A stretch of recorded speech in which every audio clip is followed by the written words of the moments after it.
After 13 games in the Mile High City, the Rockies have made their way to Philadelphia to begin a 7-game road trip. They'll play 4 times against the Phillies in their beautiful new home, Citizens Bank Park, which is right across from where Veterans Stadium lied for a long time. Jamie Wright will be on the hill making his 4th start for the Rockies. He's been very good so far, as you can see by that low ERA against Eric Milton, who is 12-2 so far this season for the Philadelphia Phillies.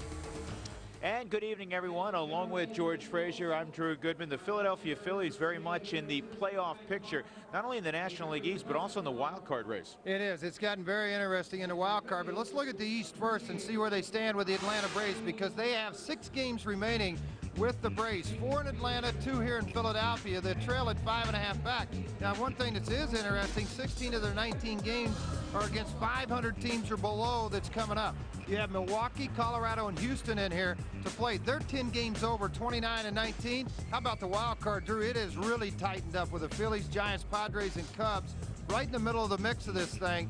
And it's going to depend for me what happens that last 15 days of the season, who you're matched up against. You know, it's been a while since we checked the wild card race, really since last year, but it reminds you, once they added this, how good it is, in my opinion, for baseball. It's just another race to follow, and there are many teams chasing that final berth in October. The Rockies beginning in Philadelphia, where they've lost 7 consecutive times. They hope for new luck, good luck, in the new stadium here in the city of brotherly love. Oh, you gotta love the Philly fanatic, huh? And Citizens Bank Park, the new home of the Phillies, and they've been averaging better than 41,000 a ball game. Capacity's a cozy 43.5 here, and you like the sight lines, how they built this park architecturally. And it is a hitter's park. We have found that out in the first 4 months of this campaign. The opener came against Cincinnati. When a home run is hit, the Liberty Bell home run spectacular. It sits at more than 100 feet out in center field above the ballpark. And there is the Liberty Bell. I was talking to Jim Thome before the ball game, and obviously he loves it as a left-handed power hitter, because the right field porch is just 330 down the line, and it doesn't go out dramatically quick. Sometimes, George, as you know, you'll see the foul lines tight, but it goes out in the alleys very quickly. That's not the case here in either right or left field. Not at all. 329, it stays that way. I mean, if you think it only goes out 49 feet to left center field, Drew, that's not very much to get it out to left field. And right field, it's even worse. And I think that's why Thome hit so many home runs early in the ball game. That line at 330 and even right center at 369. I mean, this is something for me that if you're a pitcher, this is not a dream to come here and work in this ballpark. No, 369 by today's standards in the alleys, in the power alleys, is a fly ball. I mean, you don't have to square it up to hit it out. That's one of the things Thome was remarking about. And Clint Hurdle, sometimes Jamie Quirk will go out, particularly at home, but Clint Hurdle wants to know the ground rules, and John Hirschbeck, the home plate umpire, is explaining. Well, actually, that's not John Hirschbeck. I think that's Wally Bell is explaining. Or actually, Bill Welke was explaining the ground rules to Clint Hurdle. But Clint wants to know the particulars of this new park. Here's the lineup for the Rockies tonight. Aaron Miles will lead things off, then Royce Clayton, Todd Helton in the 3-hole. Vinny Castillo will bat cleanup. Preston Wilson in center field.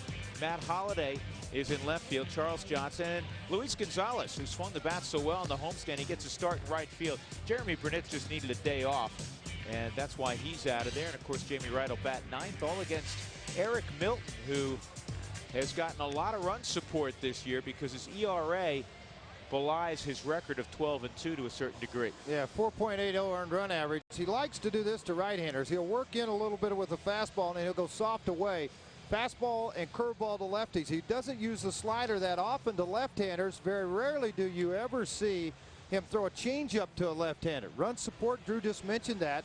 When you're 12-2 and you're giving up nearly 5 runs per start, you know that they're putting some runs on the board when you take the hill. Let's take a look at the players that will be in front of him in the case of Mike Lieberthal, and the 8 behind him. In the outfield, Luke Collier, Marlon Bird's in center field, Bobby Abreu is in right. Luke Collier was just brought up again from Scranton Wilkes-Barre. He's a guy with plenty of major league experience. Polito Polanco is at third base. Jimmy Rollins at shortstop. Chase Utley is at second base, and Jim Thome is at first base. This is a team that is beaten up right now. They've had a number of injuries. They got bad news before the ball game. Earlier in the week in San Diego, while taking batting practice, Pat Burrell hurt his wrist. They found out today that it is bad enough that he needs season-ending surgery. Well, that is a shame, too, because of his power numbers on this ball club and what he was able to bring to the table from the right side when you had Thome and Lieberthal on the left side. I mean, it's just something else that you don't have, or you're not ready to anticipate to have happen to your ball club this late in the season. Well, Aaron Miles leads it off for the Rockies against Melton. Melton came over in a trade to the Minnesota Twins originally and go all the way back to the Chuck Knobloch trade. Spent 2 years in the minor league system for the New York Yankees. Was rated as one of their top pitching prospects and was part of that Knobloch trade. Had a great success in a Twins uniform, and then came over to Philadelphia in the offseason. And this ball's popped up, foul, and out of play. So Aaron Miles behind 0-2 against Eric Milton. Milton won his last start, and that kind of typifies, I think, what he has done of late. He won at San Diego. He gave up 5 runs in 5 innings, 7 hits, but he got the win because of great run support. Walked a couple, struck out 4, so it wasn't a great outing, but it ended up a Philadelphia win. On the outside corner, John Hirschbeck says strike 3, and he's the boss. So Miles caught looking. Well, one of his biggest assets, Drew, typically through his career, he just doesn't walk people. In his last full season in the big leagues, he walked 30 in 171 innings. Shows a little paint work here right on the outside part of the plate. Royce Clayton will step in. Royce pinch hit late in the ball game yesterday and had a base hit. It was a run scoring hit, in fact. Rockies completed that 13-game homestand 7-6. Had a 5-2 start, longest homestand of the year. Well, obviously when the Cubs came in with their young pitching staff, took a little air out of their wind. I mean, it was just a very difficult time for Clint Hurdle and his ball club. Here's a bunt, and Milton pops off the mound and just does get Royce Clayton at first base. Now all those drills worked on in spring training, and Milton able to get off. As they do with a lot of ball clubs, your first trip back in during the day, the pitchers will come out and work on these type of drills. Milton, being a left-hander, had to use the spin move. Right-handers just pick up and flip the ball to Thome. That took a little more time and gave a chance, a slight chance, to Royce Clayton. So Todd Helton steps in, his first at bat at Citizens Bank Park with 2 outs. You know, one thing I noticed very unusual about center field here, Drew, this might be the very first ballpark that I've come into that the hitters area, and freeze it up right there just for a second if you can. This area out here in center field, it's red brick. Most ballparks you come into have a big green wall in the background for the hitter's eye. Not in this ballpark. And I talked to Thome about that as well. I mean, they got the brick wall out there, and it was the same color, George. We'll get a shot later on of the brick that's utilized elsewhere in the park, and the hitters found that the sheen coming off it at times was distracting. So what they did is they darkened it. Yeah, it's painted a brick, but yet not the same as it would be to see, say, at a Coors Field, or, and I'll go to Busch Stadium in St. Louis. Every ballpark you go to, it's either a dark blue or green hitter's eye in center field. 1-2, Milton to Helton, and Todd hits it on the ground to Polanco. Long throw, and it is dug out by Thome. So Milton works a 1-2-3, top of the first. We'll go to the bottom of the first. We'll see Philadelphia offensively when we return to Citizens Bank Park.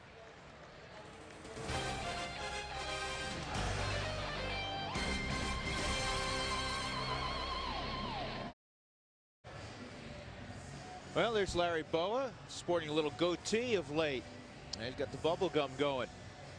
Road trip started out very poorly. They were on the road for 13 games. They went to Florida, in Chicago, and after 7 ball games, they were 1-6, and they were heading out to the West Coast to take on the Padres and Dodgers. But they went 5-1 in those 2 cities to come home 6-7. Here's the lineup for Philadelphia. Jimmy Rollins will lead it off. Placido Polanco will bat second. Bobby Abreu, Jim Thome, Chase Utley, then Mike Lieberthal. Luke Collier, making just his 2nd start in a couple of years, is in left field, and Marlon Byrd.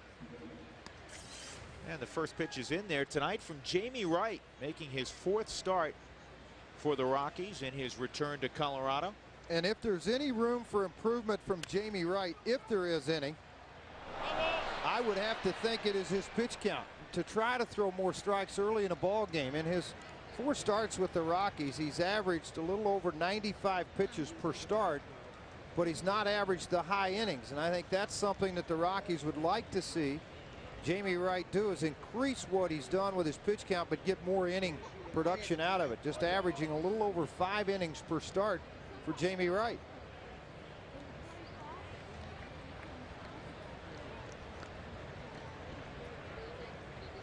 Oh, 2 on Rollins, a switch hitter, and a sinker out of the zone. Well, one of the hardest things, if you talk to Rockies pitchers that throw a hard sinker, an excellent curveball, is when you get out of altitude, you have bigger movement on the pitches. So you've got to work harder to keep the front shoulder closed, stay within your strike zone and where you're trying to throw the baseball.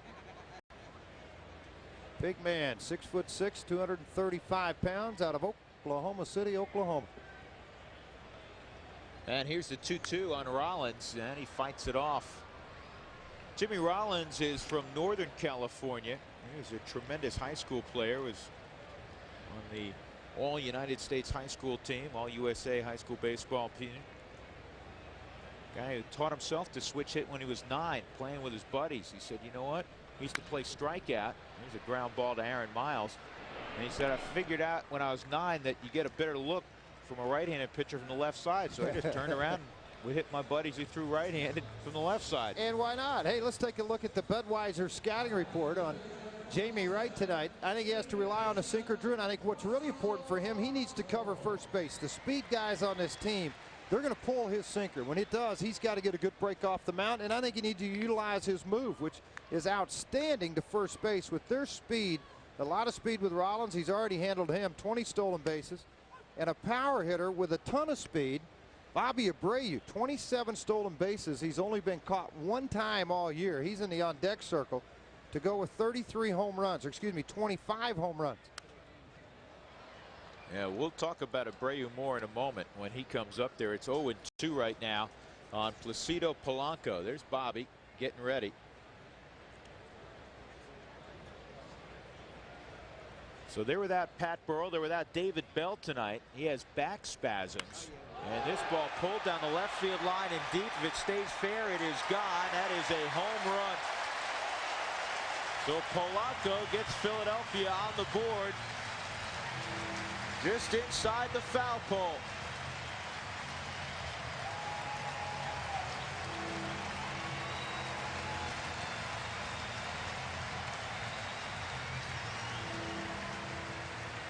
There's your Liberty Bell.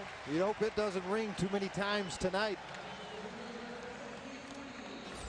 Polanco, look at crowd up on the plate, but with that open stance, he never closes. He just stays wide open, anticipating the sinker inside. Just turns on it, and it got out of here in a hurry. Everyone tells you, Drew, this ballpark's a bandbox. We'll see after 4 days of baseball in Philadelphia, but that ball carried in a hurry out of here. You don't think of Polanco as a big home run guy, but in his career, he's torched the Rockies. He has 5 career home runs. He's hitting .350 against Colorado. That's in there for a strike to Bobby Abreu. You were talking about Abreu. For whatever reason, this guy, to me, if you say who's the most underrated star in baseball, the first name I always think of is Bobby Abreu. It's amazing, isn't it? You never read his name in a lot of highlights. That's a fair ball for Abreu down the right field line. Gonzalez trying to get it out of the corner, and Abreu has a double.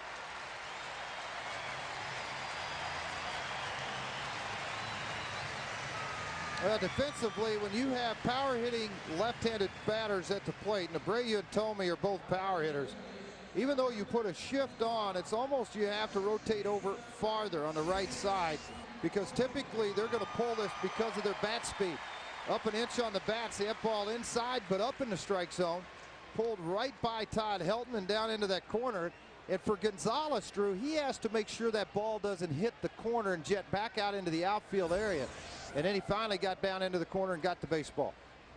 And now the very dangerous, and you underline both of those words, Jim Thome. He's scary dangerous. Yeah. He had 33 home runs, 76 RBIs, had a lot of home runs prior to the break this year. And I think all of a sudden teams starting to respect him so much that they're going the opposite way, almost like they do with Barry Bonds now. Yeah, they have Miles out on the outfield grass, and he throws out Thome for the second out. I'll tell you how good Jamie Wright has been. He's allowed 30 base runners in 4 starts. Only 5 of those have scored.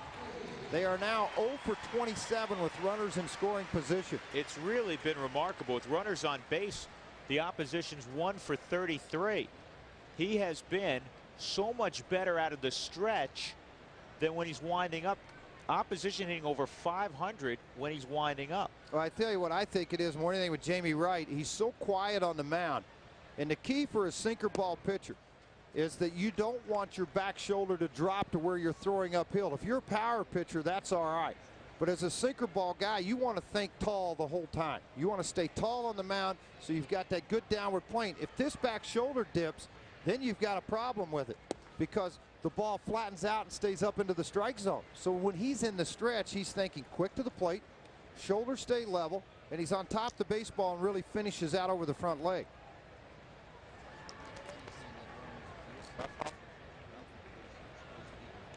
2-0 on Chase Utley, the second baseman for Philadelphia. And that's outside the zone. 3-0. Mike Lieberthal, a right-handed bat's on deck. Let me ask you something. With Burrell gone now, I mean, who do you turn to for all the power? You know Abreu's going to have it. You know Thome is. I guess Lieberthal's going to have to pick it up, and this young kid Utley's going to.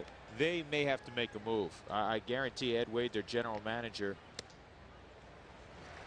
has been spending most of this day searching for a bat. Once he found out Pat Burrell was going to be lost for the season. Big power guy, Pat Burrell. They did make a trade today. They picked up Corey Lytle from Cincinnati. Rockies know all about Corey Lytle. They saw him yesterday.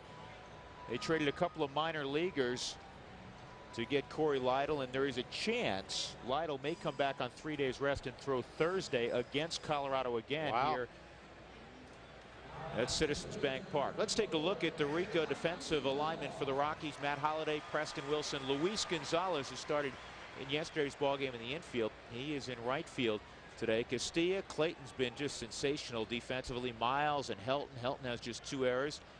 And Charles Johnson behind the plate. Quick update on Todd Green. Todd Green could be utilized tonight in an emergency, but the Rockies would like to stay away from Green and that sore hamstring. Here's Lieberthal, and a good slider with a lot of bite to it late. Well, you know, the nice thing the Rockies have, they have Kit Pillow, who swung the bat well. Yesterday hit a home run for the Rockies. You could use him, obviously, as a backup to Charles Johnson if it becomes that situation, you pinch hit or pinch run late in the game. Yeah, that's just what I talked about, that good move that Jamie Wright has. Utley doesn't have a lot of stolen bases. Looking at Kit Pello, George, he was originally in the starting lineup today, but because of the injury to Green, Clint found out that Green really is not available tonight, so he didn't want to have his backup catcher, in this case it was going to be Kit Pello, starting in right field. So Green's injury cost Pello a start in right field this evening. His original lineup, he was in there. And if he is in right field during the game, I know you guys sitting at home saying, well, why couldn't he come in and catch? Well, you can do something like that, but what happens if he gets injured playing right field? Right. Now you have a problem. So that's why he's sitting out. Joe Kennedy next to him. Kennedy looking forward to his next start. That'll be tomorrow night. 2 balls and a strike.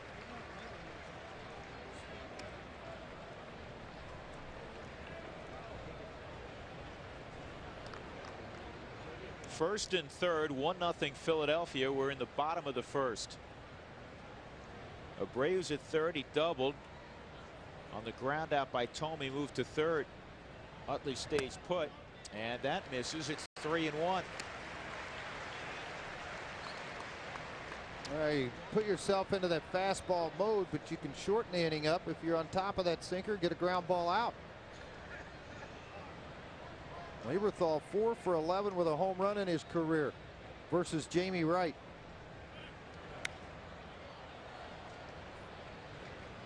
See, and just what we were talking about on the last pitch, when you get out of altitude with your fastball, you have a lot of late movement. And Charles Johnson wanted that last pitch right on the outside part of the plate. It ran back. Now see, here's where Johnson wants the pitch. Now I'll leave the line there. You can see how far that ball ran back, almost 6 to 8 inches. But because of that late movement, Lieberthal couldn't do anything with it. Strike 3. So Jamie Wright, with runners on first and third, gets the called strike 3 on Mike Lieberthal. In the inning, Philadelphia picks off a run on the Placido Polanco home run, his 8th of the year. There's Polanco playing third base tonight. He has hit a home run, and Philadelphia has a 1-0 lead. Drew Goodman, George Frazier from Citizens Bank Park in Philadelphia. And everybody's thoughts within the Rockies organization on Aaron Cook, and he is improving, feeling better, remains in the hospital with blood clots on his lungs. Well, obviously his jersey hanging in the dugout tells you his teammates' thoughts are with Aaron Cook also. And Aaron, I hope you're resting comfortably watching the ball game tonight. Eric Milton to face Vinny Castilla.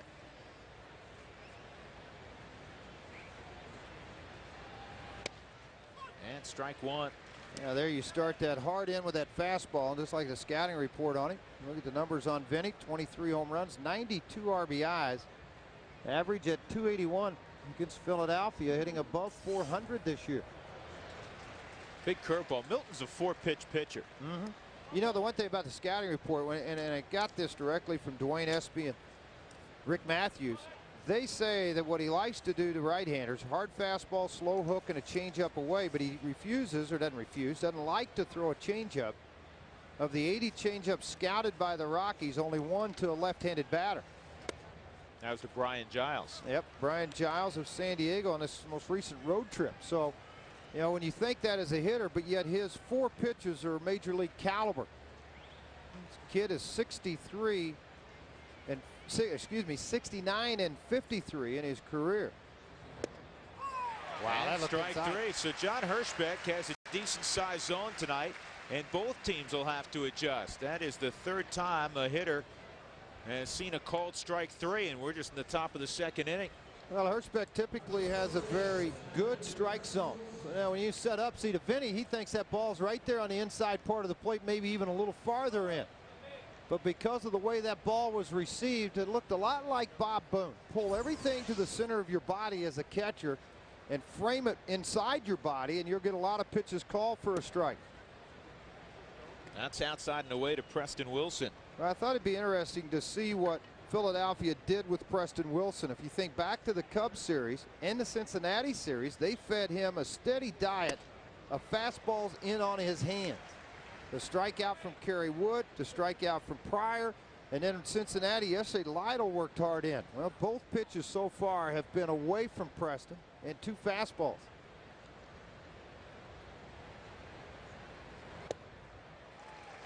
.92 miles an hour.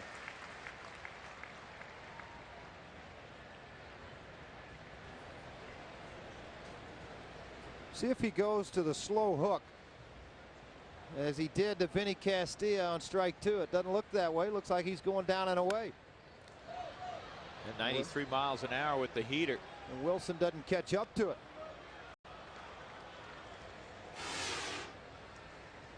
Well, you look at Preston Wilson, what he's done in comparison with other starting center fielders.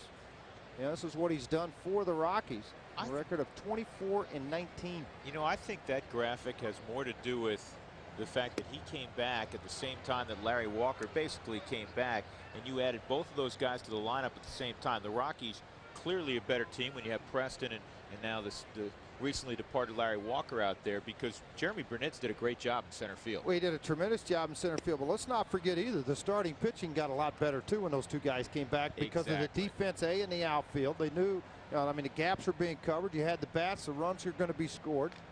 And when you get better starting pitching, it obviously gets highlighted by two all-stars. He's not going to catch up to that fastball, upset that he didn't at 90 miles an hour on the outside part of the plate. 3 strikeouts in an inning and 2/3 for Milton. Well, let's take a look at the way he attacked. He stayed away the entire time. See, Preston went after a ball he thought was out of the strike zone. And when you commit as a hitter, it's very difficult to back up and stop. So, watch that bat start to come forward as the ball approaches. Then a disappointment by Wilson that he went after that pitch. 2 outs, Matt Holliday up there, and he gets a hook for a strike. One thing I noticed about Preston, just watching him on a daily basis, where he reminds me so much of his father, Mookie. Mookie was a great student of the game and the way that they are going to pitch him, and does it change during the course of the ball game. He'll find Dwayne Espy. They'll talk, after maybe 1 at bat, even 2 at bats, because in the scouting report it says that Milton will give you the slow curveball and change up away. Well, he just went opposite of that on Wilson. It was all heat and it was all away. Sometimes a catcher, obviously, I mean, you have a scouting report, George, but you as a pitcher and with your catcher, you get a feel for an at bat. And to be honest, Preston Wilson was a little tardy catching up with the fastball. Yeah, the alarm clock didn't go off on his bat in that first time up. I mean, the ball was just thrown right by him, but maybe he didn't expect 93 out of Milton either. Holliday fouls it off. He's behind 1-2. Holliday in yesterday's ball game 1 for 4. Hit .310 on the 13-game homestand. And overall, .338 in the last 5 weeks. Here's the 1-2. And Holliday hits it in the air to center field. Marlon Byrd will have it, and it's another 1-2-3 inning for Eric Milton. Milton has struck out 3 of the first 6 hitters he has faced, and the Philadelphia Phillies have a 1-0 lead as we go to the bottom of the 2nd.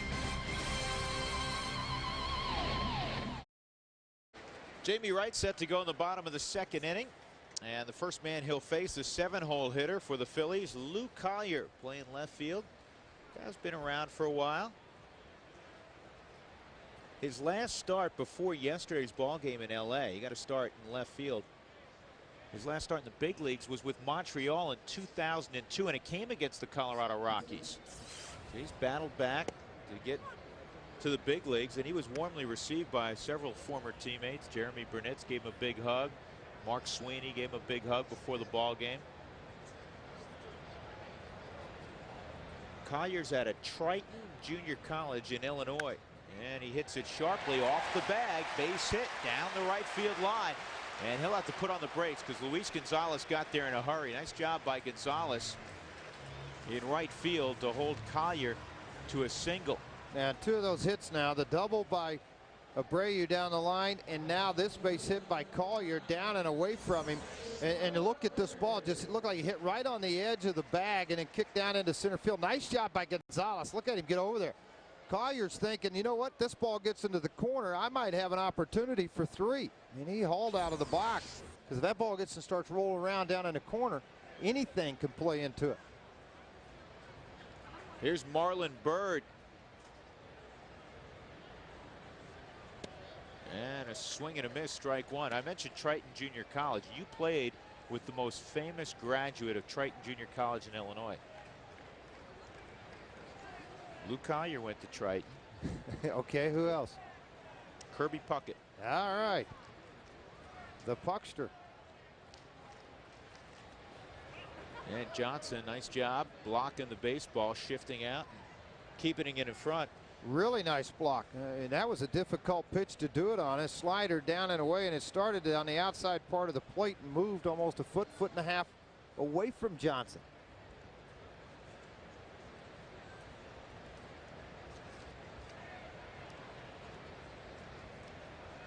Now, Collier acts like he's going to steal a base, but he only has 11 stolen bases in 286 career baseball games. Huh? A little surprising by that number.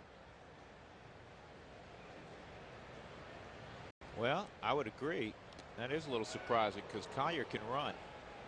Well, maybe he's a lot like Jay Payton. Payton can fly, but Payton doesn't steal a lot of bases. But Jay doesn't take a lead like he's going to steal base. Luke Collier's taking a lead. Looks like Lou Brock, doesn't he? Yeah. Ricky Henderson. He's taking a legitimate lead. You know, a lot of times as a pitcher, they give you keys of when they're going. And even though Ricky would give you a key, Henderson, it was still difficult to throw him out. But other base runners will take their leads. And as a defensive coach like a Davey Collins or Alomar, what you watch for is you watch their hands, because a lot of times they take leads and they'll have their hands underneath. See, like that? Now all of a sudden when he thinks he's going to go, watch and see if his hands drop. See how his hands drop? Front shoulder goes forward. It might give you an indication he has thoughts of stealing a base just because of his approach at taking a lead. Ricky Henderson used to drop his hands and he starts shaking his fingers. You knew he was getting antsy and thinking about it. Trouble was, there wasn't anything you could do about it. See those hands drop? I tell you, it's a lot like running backs or wide receivers. You see a lot of those guys make a fist too, and they use that as a force to take away tension in the arms and the legs by making a fist, so they don't sit over there and all of a sudden get wobbly legs or make a move to second and get picked off. This could be two. Clayton flips to Miles. Bird can run. He gets up the lot. Well, what prevented that double play, other than the speed of Marlon Byrd, was the way that Miles tried to turn the double play. I mean, he caught the baseball, but watch how he's off balance when he gets the ball from Royce Clayton. And when you're off balance like that, it's difficult to put anything behind the throw. So he gets it here, and he knows that runner's coming. See how he pushed back, and all of his momentum going to the outfield side. That makes it difficult to get any kind of velocity on the baseball. Eric Milton at 133 trying to bunt, and he misses the pitch. Hey, American League guy.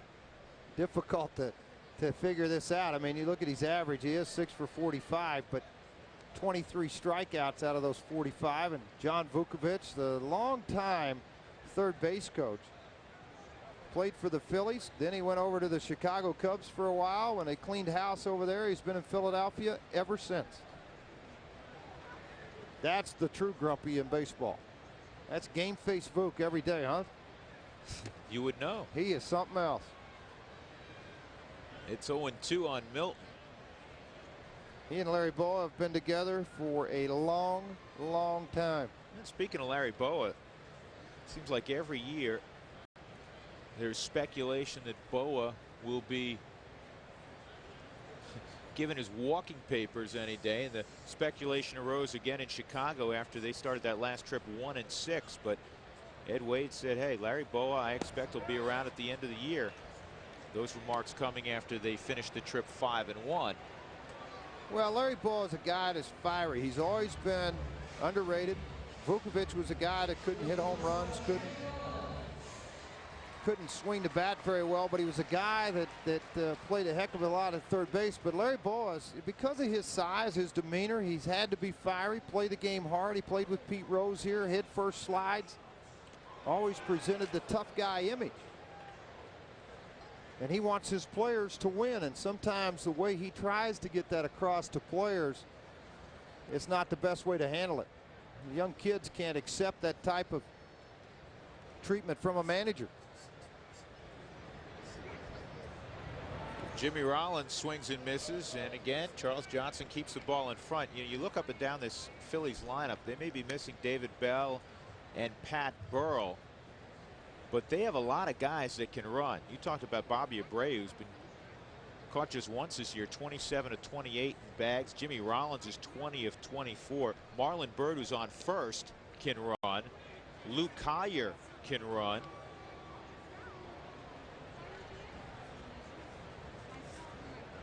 Polanco has decent speed. Then on the bench they have the veteran Doug Glanville. You know Glanville can run. And he's out. Jamie Wright with another pickoff. It was close, gotcha. So the third out recorded on the pickoff by Jamie Wright. 17 pickoffs now for the Colorado Rockies. That leads the National League. 1-0 Philadelphia will go to the third. Top of the third, the Rockies trail 1-0. Charles Johnson, Luis Gonzalez, and Jamie Wright. Jamie Wright worked his way out of this inning because of quick feet. Look how quick he makes the turn and fires to first base. Now it's up to Helton to give you the good sweep tag. If a first baseman doesn't give you that slap tag or sweep tag, it really nullifies everything you've done as a pitcher. I mentioned going to breaks now. The Rockies lead the National League in pickoffs with 17. That's good and that's bad. It means you got a little traffic on the base paths, but you've done a nice job erasing some of that traffic. Jamie Wright has some of the quickest feet. He has one of the great pickoff moves in baseball. I mean, Bird kept testing him, and the first couple of moves over there was very, very close, and then he clearly got him. Charles Johnson takes another ball, or actually the first ball. It's 1-1. Eric Milton has retired the first 6 he has seen.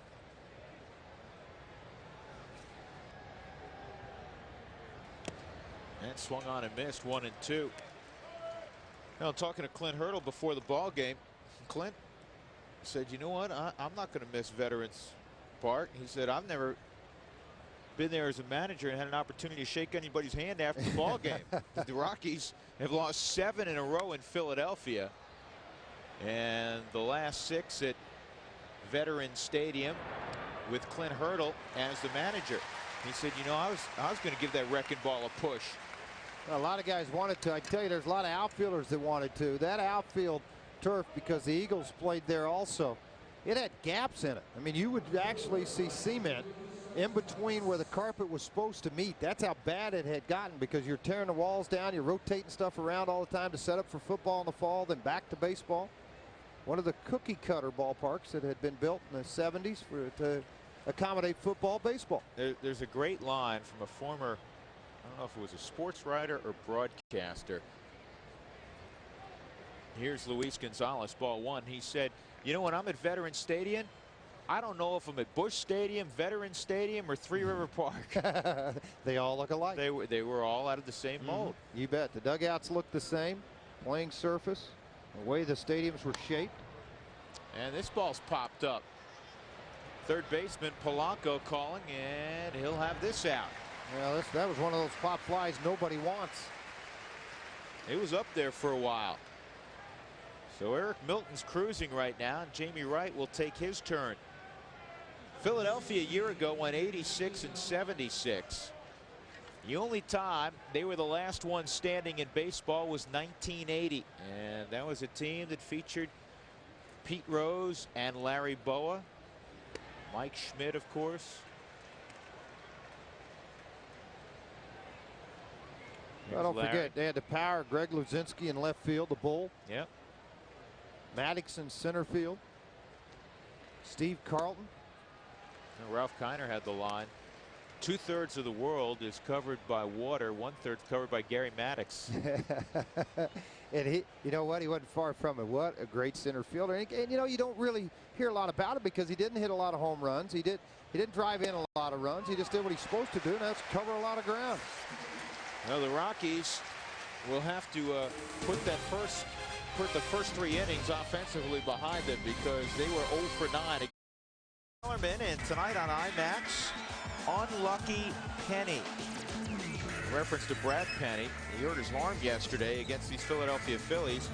And better running back, George or Smith, I assume that's a reference to Dallas, as Eddie George is now playing for Bill Parcells and Big D. It's sad for Penny. Bicep muscle. And everybody originally thought he had hurt the elbow. He hurt a couple of years ago, and that wasn't the case. A strained bicep, so they hope they get him back. But what a blow that'll be to that rotation. He first start, 8 innings, 2 hits, no runs. Jamie Wright against Jimmy Rollins for the second time. He grounded to second base his first time up. Beginning the day, Philadelphia 5.5 games behind Atlanta, second place in the National League East. The Braves have just taken off. Isn't it amazing? Talking about them in April and May, we said, what happened to the Braves? And everybody kept thinking Bobby Cox will get it figured out. The key to their success more than anything else, and why they've taken off, Obviously, Ortiz has pitched brilliantly. Mike Hampton all of a sudden has gotten extremely hot. And Jason Marquez, who's now with St. Louis, but you look at what those guys did in their starting rotation, those top two guys, I think they were 9-0 or 10-1 in the month of July between them, Hampton and Russ Ortiz. Yeah, Russ Ortiz has been marvelous. Mike Hampton has been terrific the last few weeks. And the Atlanta Braves look like they may win yet another division. Would that be 13? And they got that big guy down there at the end of the bullpen. Smoltz, yeah. He doesn't give up much in the ninth, does he? Jimmy Rollins rolls it at Todd Helton. That's not where you want to hit it if you want to get on base. And he flips to Jamie Wright, and Rollins is erased. One out, and Jamie Wright will set his eyes on Placido Polanco. Now, all the left-handed hitters and their speed. Remember, you talked about Rollins and Brayhu. Wright's got to cover first. He's done a nice job now 2 times in the ball game. Expect more during this game that he has to get over. You've got to break quickly and take a straight line right to the bag. See, so many guys, as Drew, we grew up, they used to have you run up the line parallel with the line and shorten your steps up. Now you go straight to the bag because of the speed in the top of the order.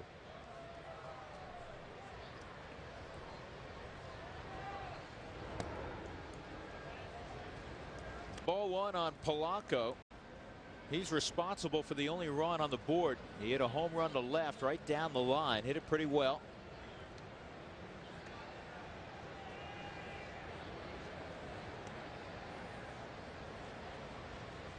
Rockies will play 4 here in Philadelphia, and then it'll be off to Pittsburgh, the western part of the state of Pennsylvania. Good sinker. You see, the difference I see in Wright's motion now than it did back in the first inning. A little more relaxed with his upper body and clearing the front side and getting out over the front leg, which allows you to drive the ball. 84-mile-an-hour backup slider. One of the worst pitches in the game for a catcher to receive because you're expecting that breakdown and away, and it moves just the opposite way back to the hitter than the way you think it's going to move. They ask for that slider again, and Charles moves to the outside part. And that was in there. Another backup slider.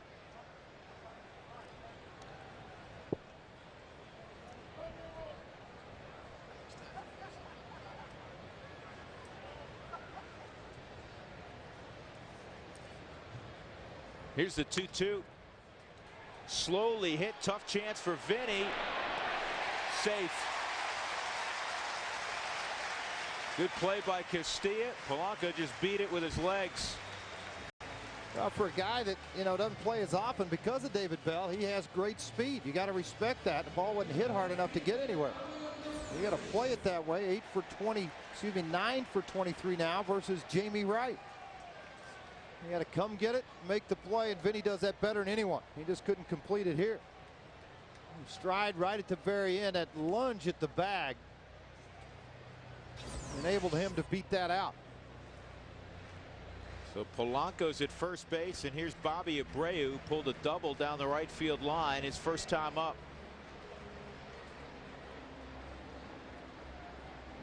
Yeah, interesting note about Bobby Abreu. How about this? He is the only Philly in the history of this ball club to steal 30 bases, have 30 home runs. The Rockies, they've had 3 do it. It's only happened 33 times in the National League, in the history of the National League. Those 3 Rockies, Dante Bichette, Ellis Burks, and Larry Walker in '97. Of course, Preston Wilson did it with Florida in the year 2000. There goes Polanco, straight steal, and this ball into center field. And Polanco will get to third. It'll be a stolen base and an error on Charles Johnson.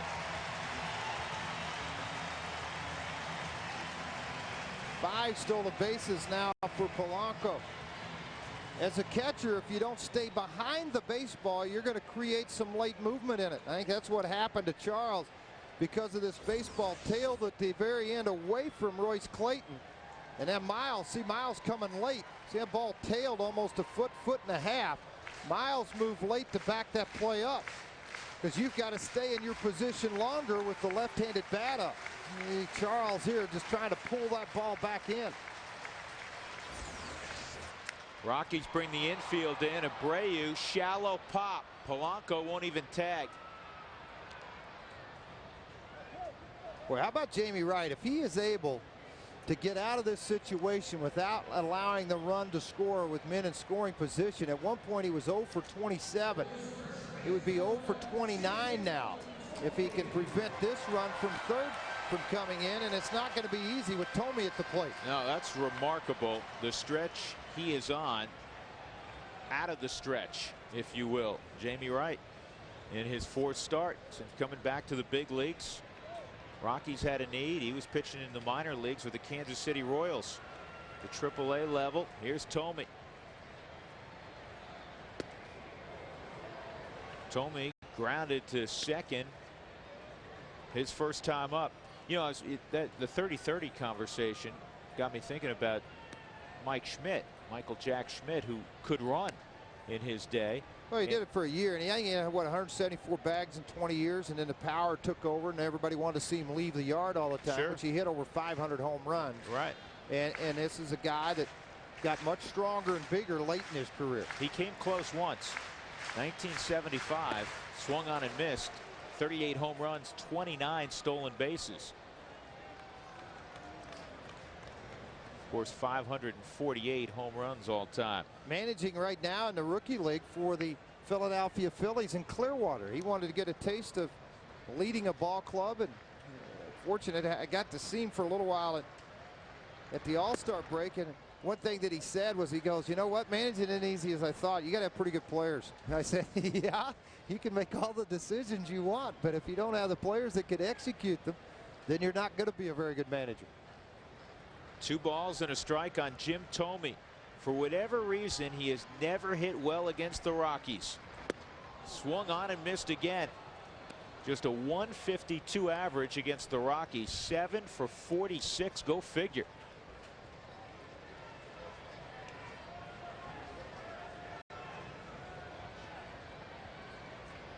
Jamie Wright with 2 outs in the 3rd. Polanco at 3rd base. And then Miles deep out at 2nd base along with Royce Clayton. But everything was right there, down and in. He got him with a slider at the back foot. So Tomey goes down swinging. Good pitching by Jamie Wright. He gets Abreu and Tomey, the 2 most dangerous hitters in the Phillies lineup, with Placido Polanco at 3rd base. And it remains 1-0 as we're off to the by pitch on Jim Tomey. Look, everything pounded in underneath the hands. I mean, they're not allowing him to extend even with his open stance. And then to get the strikeout, he just wrapped that big old slider right behind the back foot and gets the strikeout. That pitch by pitch brought to you by Quest.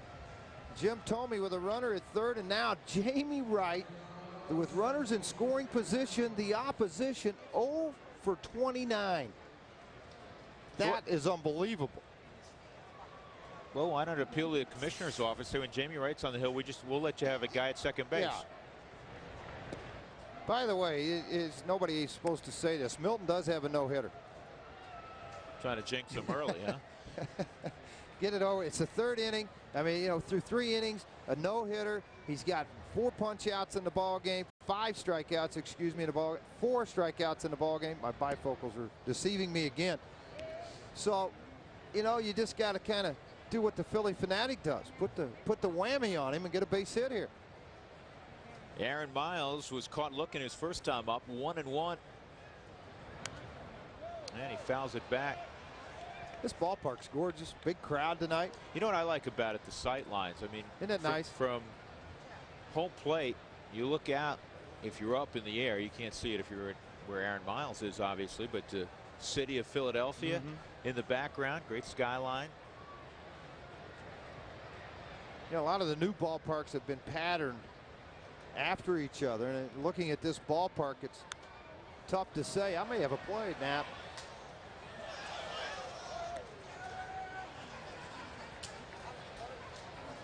That's an error on that fan, George. Go tell him. Well, he's holding his 3-year-old daughter with him. I was going to say, did he make a play on that thing?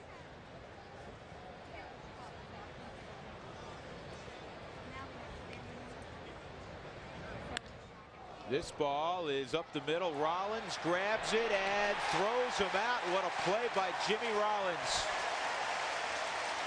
That's how you keep your no-hitters. Plays like that by your shortstop. Rollins even has a grin. 7 errors on the year by Rollins, but the coverage on this play, this ball looks like it has a hit written all over it. It's hit hard. 2 hops, Rollins pops up and then fires a strike right to Thome. Wally Bell rings up Aaron Miles at first base. And what a play by Rollins. 1 out, Royce Clayton, who tried to bunt his way on. Yeah, because of that, Thome shortens up. So does Polanco at third. And Milton's got the live fastball going tonight. That is good velocity, great location. I mean, what more could you want? As a pitcher, if you're able to locate a fastball anytime above 90 and you're able to work all 4 corners. And I'm talking about up here, here, here, and here. You hit those 4 spots with your fastball, you're going to have success. And he went to that upper right-hand part of the strike zone.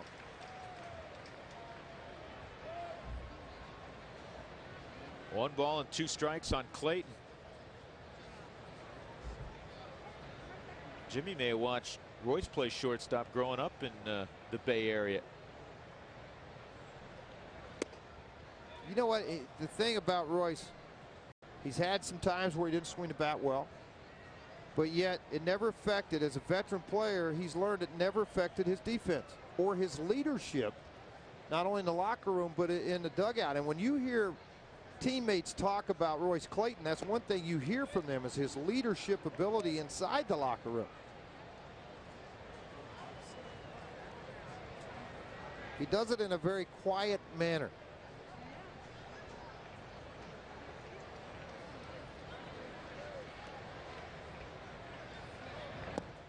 And ball 4 to Royce.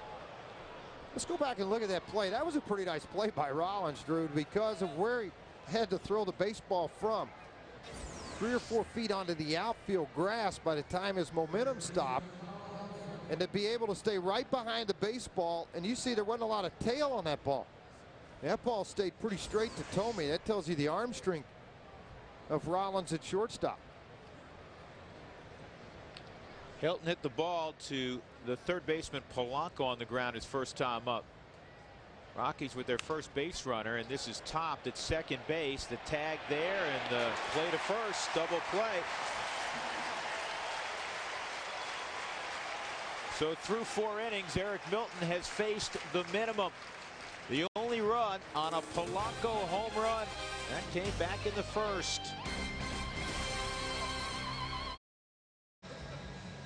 Well, last inning, Jimmy Rollins made a sensational play to rob Aaron Miles of a hit. But how about the defense Royce Clayton has played this year? Just 8 errors. And I asked Royce earlier today, I said, is this the best defense you've played in your career? And he had to think about it for a moment. He's, I feel really good right now. I'm getting good jumps on the ball. I'm reading the baseball well, which comes once you start to learn your pitchers naturally, and also hitters in the league. But with the White Sox a few years ago, he set the White Sox all-time fielding percentage record at shortstop. So, I mean, this is a guy that's always been able to play defense. Well, I think, too, that when he was in a Cardinal uniform, he was on AstroTurf.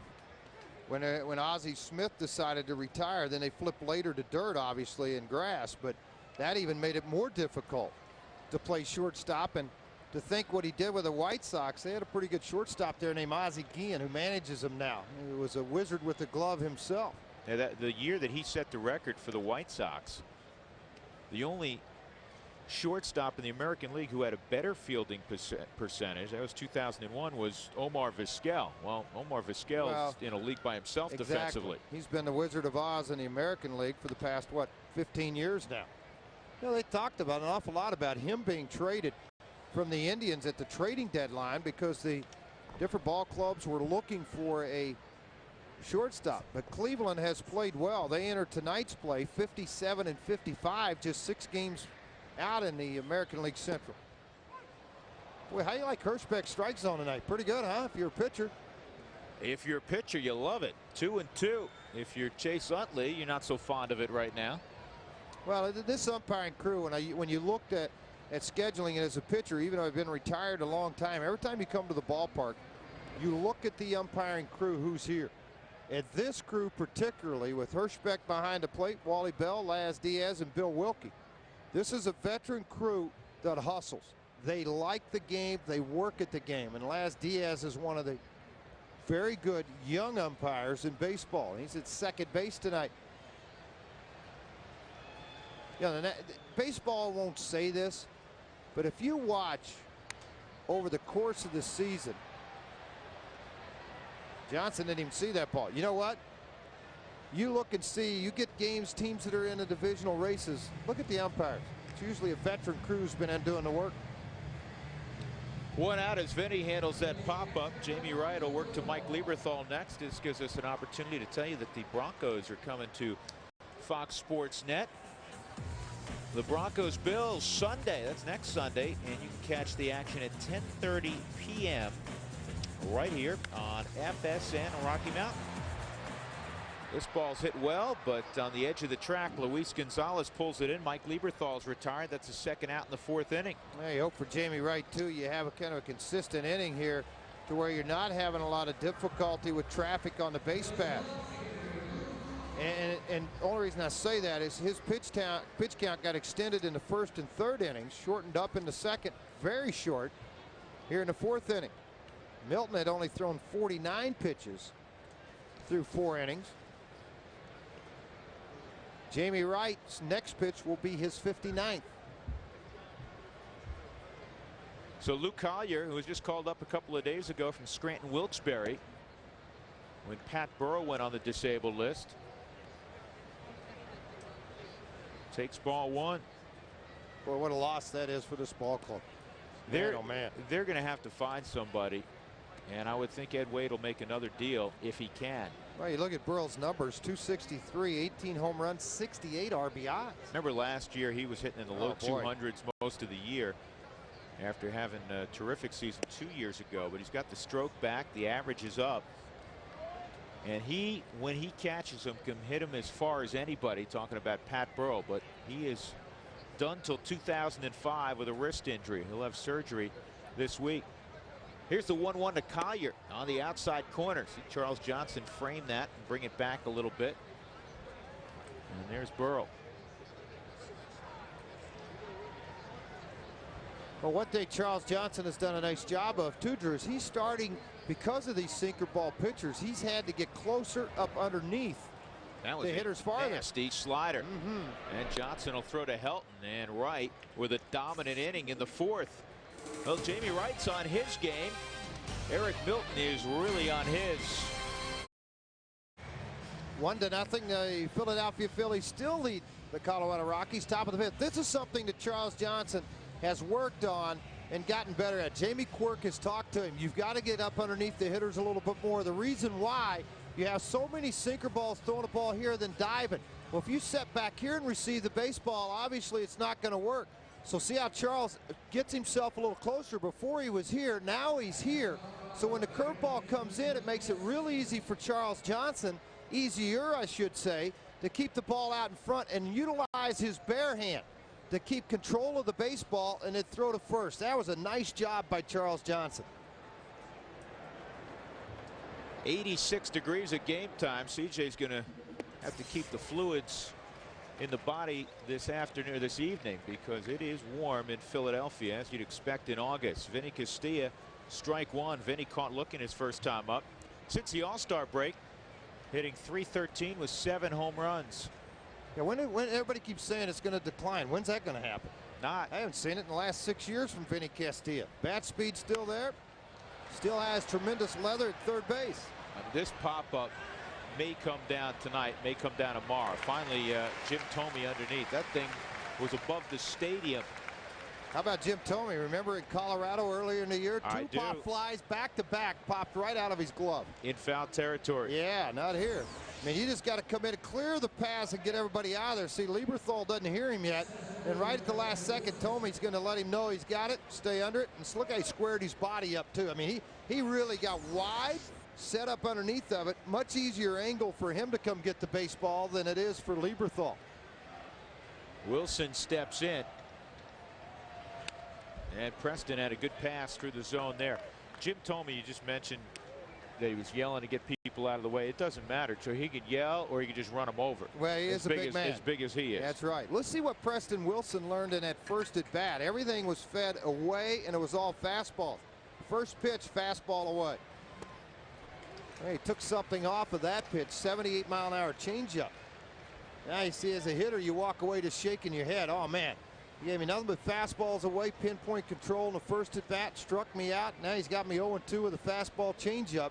And as a pitcher, they're eating out of your hand right now. You can do whatever you want to with it. 0-2 down the line on the chalk. Fair ball. The Rockies' first hit, and Wilson will have a double. Boy, how quick was he inside on that fastball? You know, earlier in his previous at bat, it looked like the ball away, just didn't catch up to it. And on this fastball, he was right on it. Open stance, look in, and just turned it. That was a little bit down on the label, too. Hit with a lot of authority. Bill Wilkie standing right on top of the plate.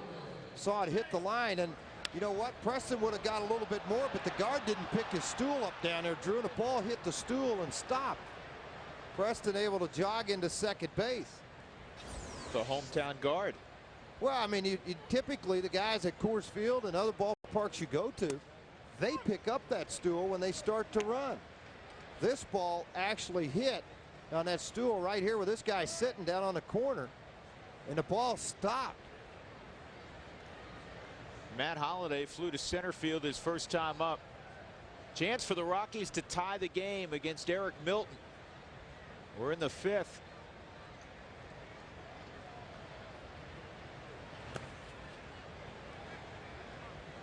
Eric Milton earlier this year, actually just a couple of starts ago, flirted with a no-hitter. He took a no-hitter into the ninth inning. Michael Barrett of the Cubs broke it up. The Cubs ended up winning that ball game. What was it last night? Tim Wakefield. I mean, you look at the numbers here on his last start versus Chicago. Wakefield gave up, what, 6 home runs and won the game 11-9 for the Boston Red Sox. So sometimes you give up the no-no, you know, or you go deep into a ball game, you don't win, and other nights you give up a ton. Hard on the ground at Polanco. He'll chase Wilson back and throw to Tomey. 2 outs. Now Milton gets stronger as the game goes on in the first 3 innings. Now let me reverse that. I apologize. Bifocals bit me again. First 3 innings, the opposition at 238. Beyond that, 295. Let's see if Charles Johnson can come up with a 2-out hit.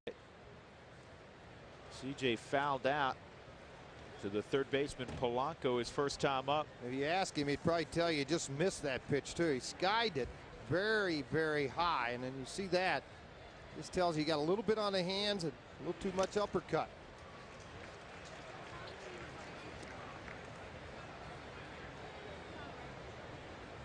You know, like a lot of hitters, Charles early in the season was going to the opposite field. All of a sudden he's trying to look like front shoulder rotate out, trying to pull the baseball a lot. Johnson hit 333 in April. Since that time, just 234.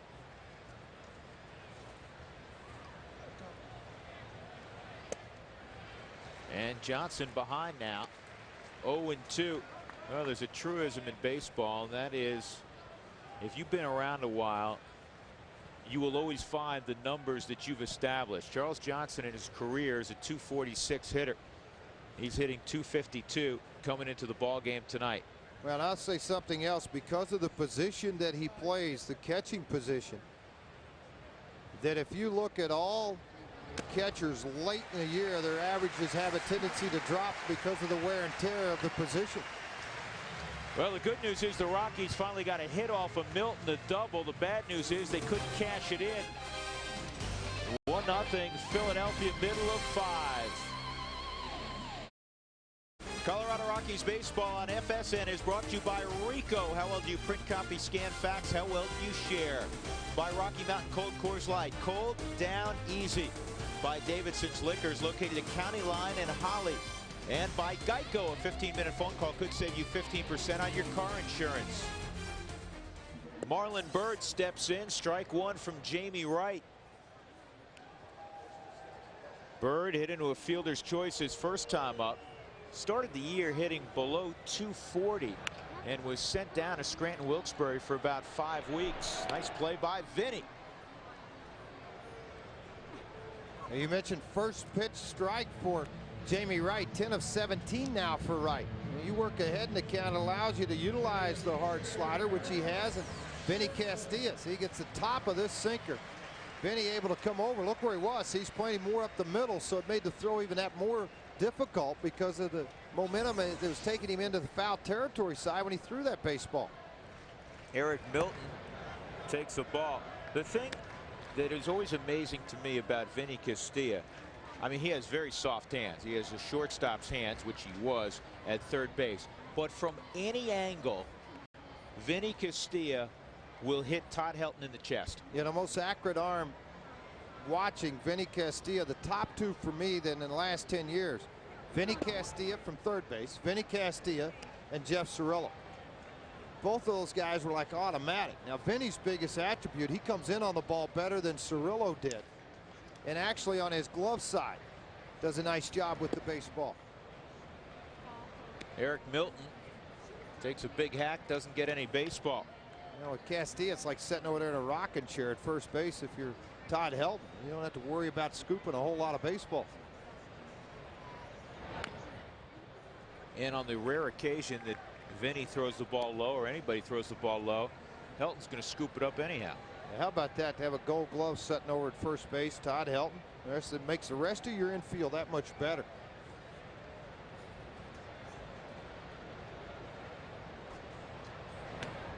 And Milton is a strikeout victim. So Milton's gone. Fourth punch out for Jamie Wright as he works in the fifth inning.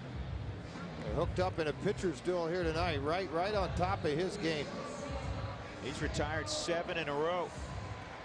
And now he'll face Jimmy Rollins, and he's gotten Rollins twice. You know, sometimes when something's taken away from you, as it was for Jamie Wright for the last year and a half, and you happen to gain it back the way Jamie Wright has, you really learn to appreciate wearing a big league uniform and pitching in ballparks like this ballpark, Citizens Bank Park in Philadelphia. And it's unfortunate, but sometimes when something gets taken away that you take for granted. Well, the Rockies needed a pitcher. Denny Stark went down with an injury, and honestly, he was ineffective at the major league level this year. And they needed a pitcher, and they were looking around, and one of the names that came up was Jamie Wright. The Rockies, Dan O'Dowd ended up making a deal to get Jamie Wright, and he has responded. This is his fourth fine outing for the Rockies. He was 8-6 with Kansas City in a AAA affiliate in Omaha.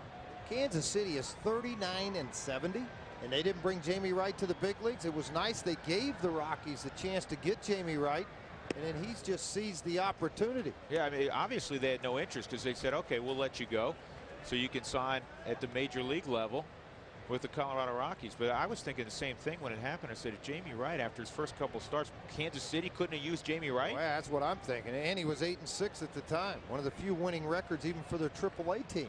Here's the 3-1. Good pitch. See, that's something that Jamie, 5 years ago, he could not do that. And that is to throw that fastball under the hands of a left-hander that's crowding the plate. See how close he is. Jimmy Rollins is. And sneak it right by him, man. Good pitch by Jamie Wright. Now completed. Oh, nasty again with that hard slider. It's almost like a slurve, power slurve. And Jimmy Rollins is the fifth strikeout. 8 in a row set down by Jamie Wright. The Rockies need a little offense against Eric Milton. It is Philadelphia 1, Colorado nothing. Rocky Mountain. A pitcher's duel, just 5 hits combined in the game. Eric Milton has given up just 1 as we go to the top of the 6th inning with George Frazier. I'm Drew Goodman. Preston Wilson, a double last inning. The only blemish against Milton. Yeah, what's up with Milton? He leads the National League with 28 home runs. He hadn't given up a long ball. Anybody even get to the warning track yet? Yeah, and in this park, he has been special in this park. Well, he's been special everywhere because he's 12-2, but 6-0 at home this year for Eric Milton. Luis Gonzalez. Luis popped to third his first time up.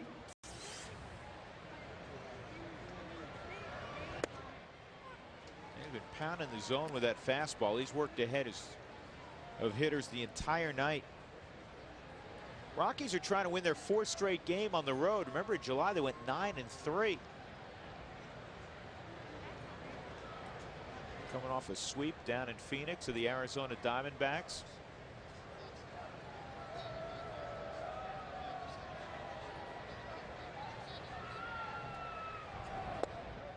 That misses.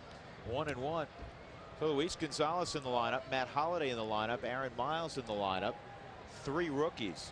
And the Rockies have started 3 rookies in a game 55 times this year.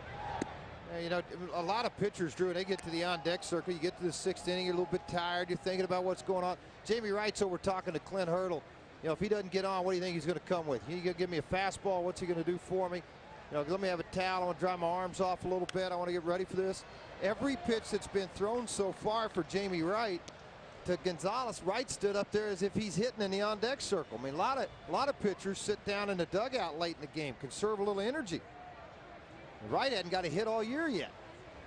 Well, what Jamie Wright is doing right now is huge because the Rockies bullpen picked up 13 innings the last 2 days. Ground ball right side toward the hole. It is cut off by Utley, and he'll throw out Gonzalez. Yeah, knowledge of a second baseman, knowing that he has that type of range, because Tomey, typically a first baseman would go get that ball. I mean, that wasn't that far from Tomey, but he knows that Utley has great range to the glove side, so that allows him to go get this ball. Now watch when this ball's hit. See, Tomey's right here. If he makes a move over, makes it easy for Milton to get over. But because of the range of Utley, Tomey can go to the bag and to just receive the throw and make it look easy, but it wasn't. And Wright saying, well, I got to start something. Might as well drag my way on.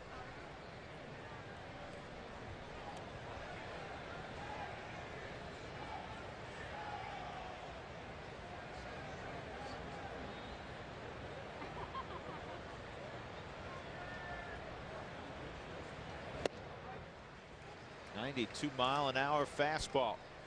Well, the Omaha Royals, Jamie was pitching to, 52-62 right now. His 8 wins would still lead the Royals if he was pitching for the AAA affiliate. And they were nice enough to say goodbye. Yeah, Jamie was more than happy to leave AAA and come back to the big leagues. And Eric Milton fans Jamie Wright. That's his 6th strikeout. 2 gone, and Aaron Miles 0 for 2. He was robbed of a hit his last time up by Jimmy Rollins. Made a great stab up the middle and then fired to first, just beating Aaron Miles. 1-0 Philadelphia in a ballpark that normally relinquishes some runs. Only 2 parks in the National League have allowed more home runs. Coors Field, not a surprise there, and Wrigley Field in Chicago, not a large surprise there either.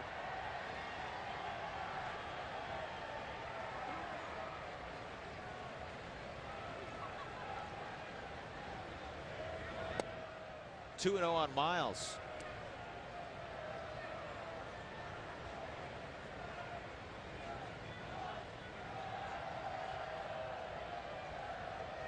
You play 13 in a row at home, then you get the road for a while. 19 of the next 25 for Colorado away from Denver. And it's 3-0 on Aaron. I think part of it, you have to be a little bit excited to come here against a team that's in a pennant race, a new ballpark, the first time to see it. The Rockies are 7-2. They're on the first day of visiting a new ballpark when it opens.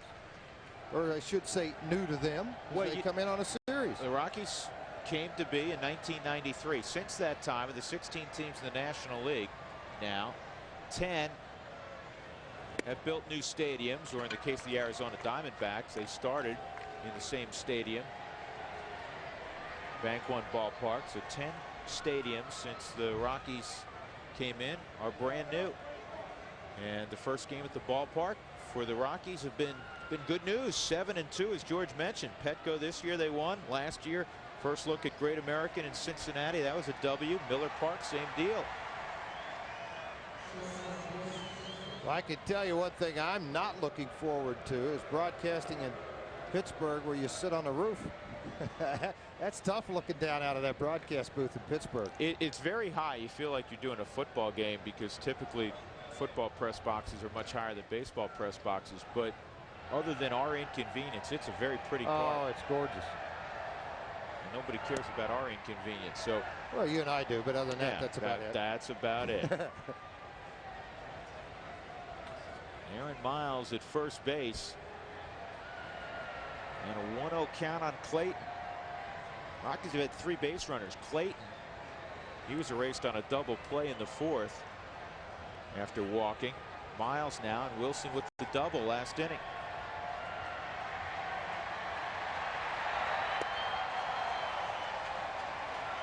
With 6 of 7 pitches out of the zone.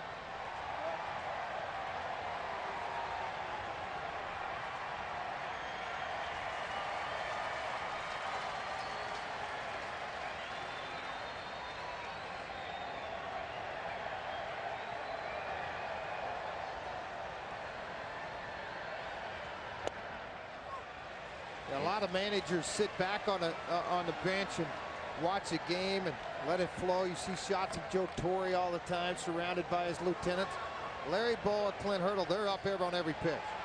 I mean, they're pulling every single pitch because, you know, for Bowa right now, every game is so big for this team. And the same thing, Clint Hurdle, they played great baseball of late. They want to continue to do it.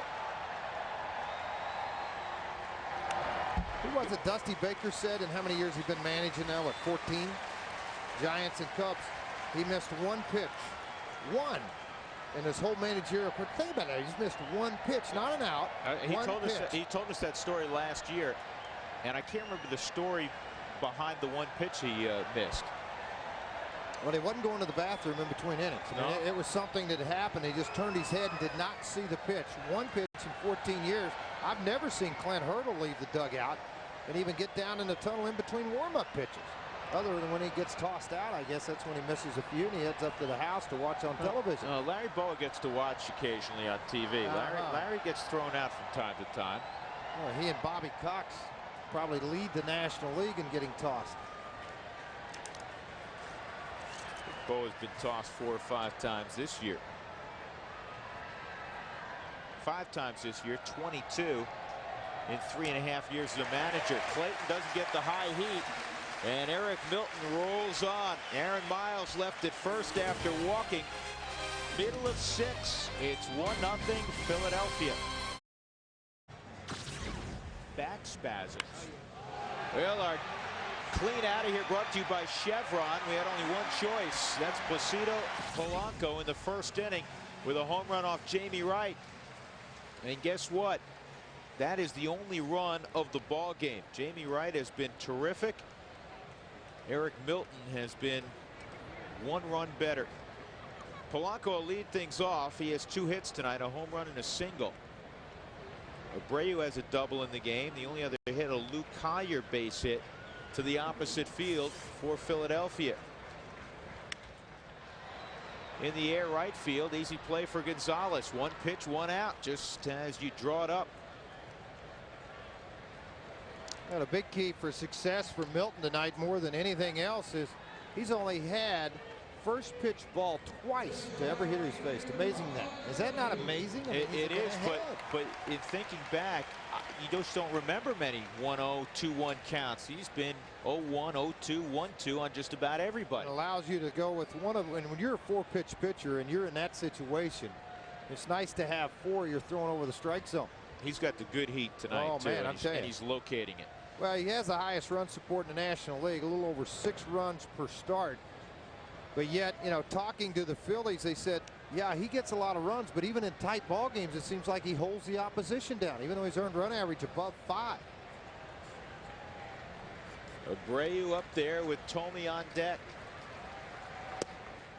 They don't have a 300 hitter. Bobby Abreu, who's a 306 lifetime hitter, is leading the club in hitting right now at 291. Talking about David Bell's injury, his back spasms, Pat Breaux being out for the year. We forgot to mention Kevin Millwood. Millwood just went on the disabled list. Yeah, I mean, they're hurting. That's why they went out and got Corey Lytle, I'm sure, to fill into that rotation.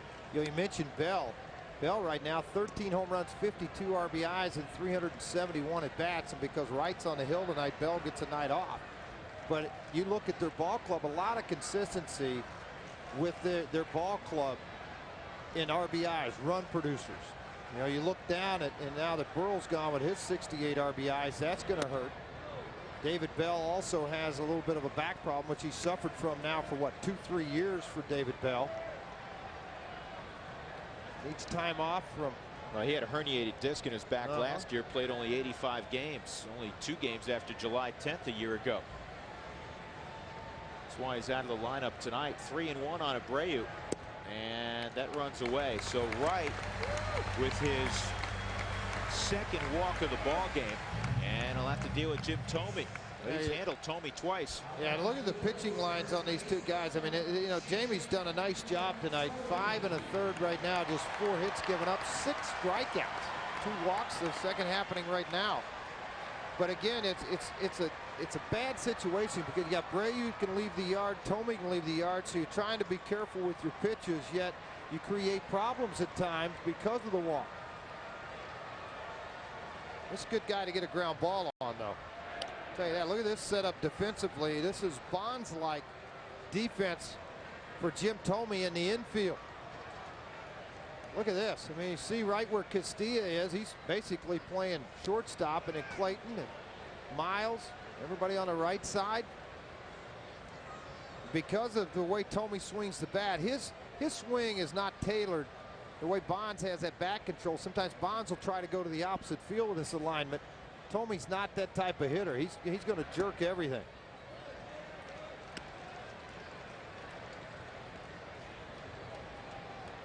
It's amazing more guys just don't stick their bat out, just slap the ball down that left side and get a double and have second, third. Yeah, you see the direction it hits. Jim Thome has made nice use of that short porch in left center field. He was saying Helton's going to love it here. So you don't have to get all of it to hit it out to left center. Yeah, the outfield's playing straight away. You see that porch 329 down the left field line. There goes the runner, and Abreu is thrown out for just the second time this year.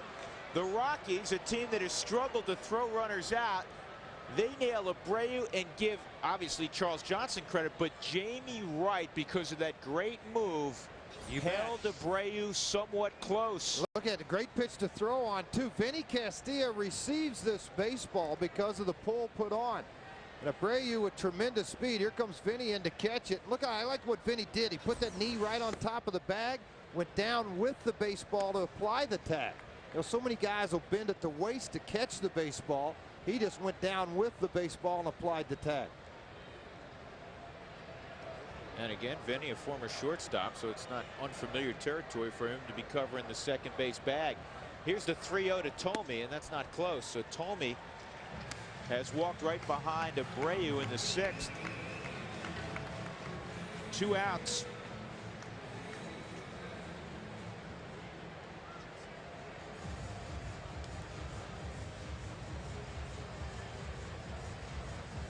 Well, the first time that Charles Johnson's had to make a trip to the mound to visit about anything.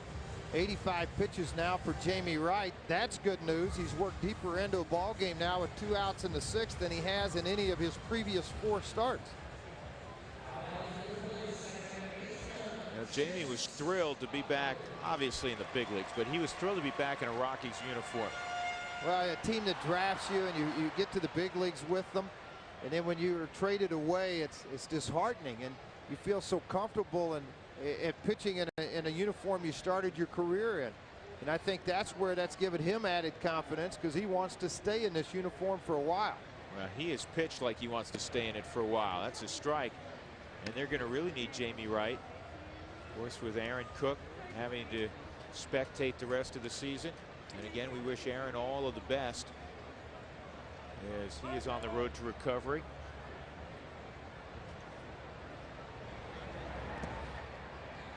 That pitch down low. 1-1 on Chase Utley in Cookie's jersey in the dugout tonight.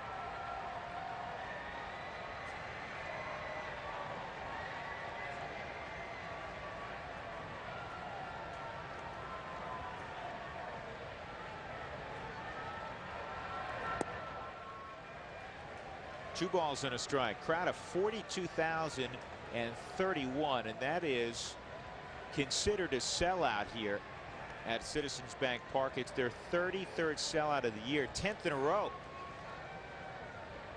Phillies come in 58 and 53. And this ball is hit foul down the left field line.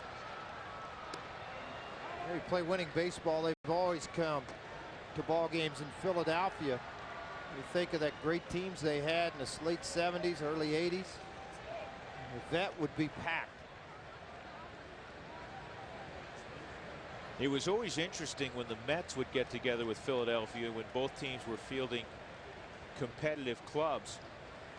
It was just 90 miles between the two cities. And Mets fans and Phillies fans don't really mix well. I mean, you don't want to invite the couple that roots for the Mets to a cocktail party with the couple that roots for the Phillies. Well, you know what? The two toughest ballparks for a home player to play in would be Shea Stadium and here in Philadelphia. The fans can be very critical of your play when you don't play well. Ask Mike Schmidt, Pat Burrell, Scott Rowland. He almost ran Smitty out of town early in his career here, and when he turned the corner, they were his biggest boosters behind him. He's welcome back now with open arms. That's right. 548 home runs will get you an invitation. World Championships 1980.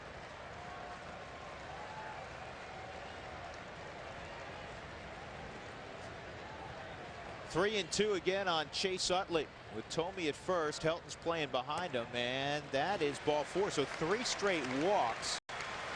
And Bob Apodaca now will make a trip, and perhaps Jamie Wright is fatiguing. He has pitched into the 6th inning on a couple of occasions in his first 3 starts, but not much beyond that. Yeah, 5 1/3 his pitch count, the most in a start for Jamie Wright. A little over 100 when he threw 107 pitches against the Dodgers in 5 1/3 innings. Other than that, he's just been in the high 90s, and he's tipped over that mark now for Jamie Wright. He started the inning with 85. He's got 92 now. 53 of those have been strikes. The right-hander, Haricola, just getting up, starting to throw, and the bullpen's a lot like the old Milwaukee ballpark where they were stacked on top of each other. I was kidding Rick Matthews and a couple of guys in the pen. I go, well, fight breaks out, just hop the fence. On the upper deck to the lower deck. You don't have far to go.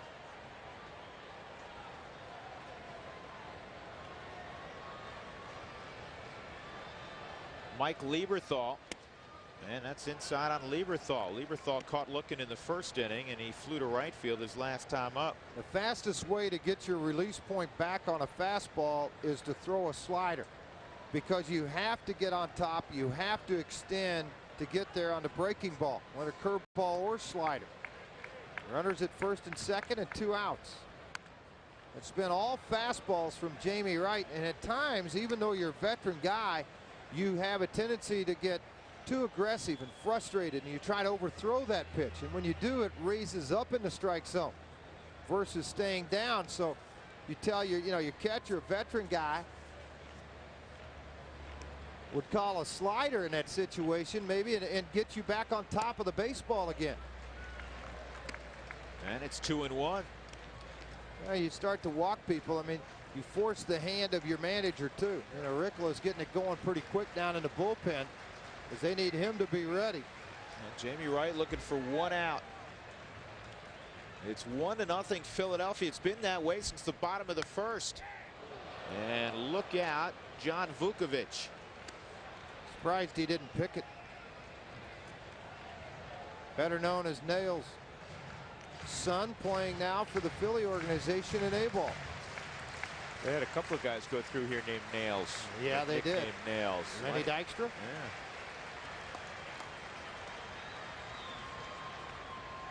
2-2 on Lieberthal. And he's gone full on Lieberthal. So Jamie Wright has accumulated a great number of pitches in this inning, and he was cruising along. In fact, entering the inning, he had retired 8 in a row.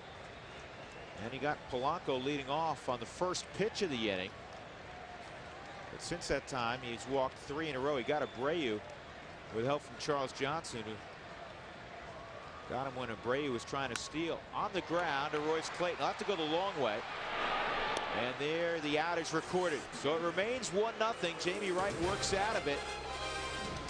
We'll go to the 7th.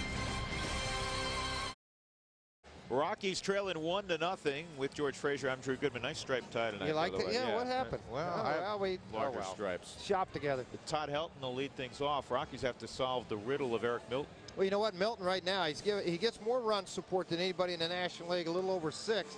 He gives up more home runs than anybody in the National League. And the Rockies haven't hit a ball to the warning track yet. It's time to turn loose on this guy and wait for a mistake and maybe capitalize on it. Yeah, he hasn't given up too many balls out of the infield so far, and he's punched out a few. So Eric Milton's on his game. Jamie Wright has been on his game. And now what's going on here? Eric Milton, something happened while he's warming up because Larry Bowa and a trainer on their way to the mound. You see, Larry Bowa, are you all right? You sure? I mean, their bullpen has gotten a lot stronger than it was a couple of weeks ago with the addition of Felix Rodriguez and former Rocky Todd Jones. Did you see that note in the paper today? They have over 800 saves in their bullpen when they get Billy Wagner back. I mean, right now, Roberto Hernandez, a guy that had 382 career saves, he's down in their bullpen. Todd Jones, Todd Worrell, who closed for San Francisco. There's Hernandez, and there's Worrell. I noticed that. You see him look over, and they go, oh, he's all right. Fix another pot of coffee, get some hot dogs, let's relax. We got a couple innings before we got to go to work. They got some arms down there with long resumes. Here is the 0-1 pitch inside, 1-1 on Helton. Hey, if you got a chance, stop by, visit Coors Field's interactive areas, test your skills, the virtual or live batting cage, the video pitching machine, call an inning. In a live broadcast booth. Yeah, come by Coors. There's more to do there than just play a baseball game. 2 balls and a strike on Helton.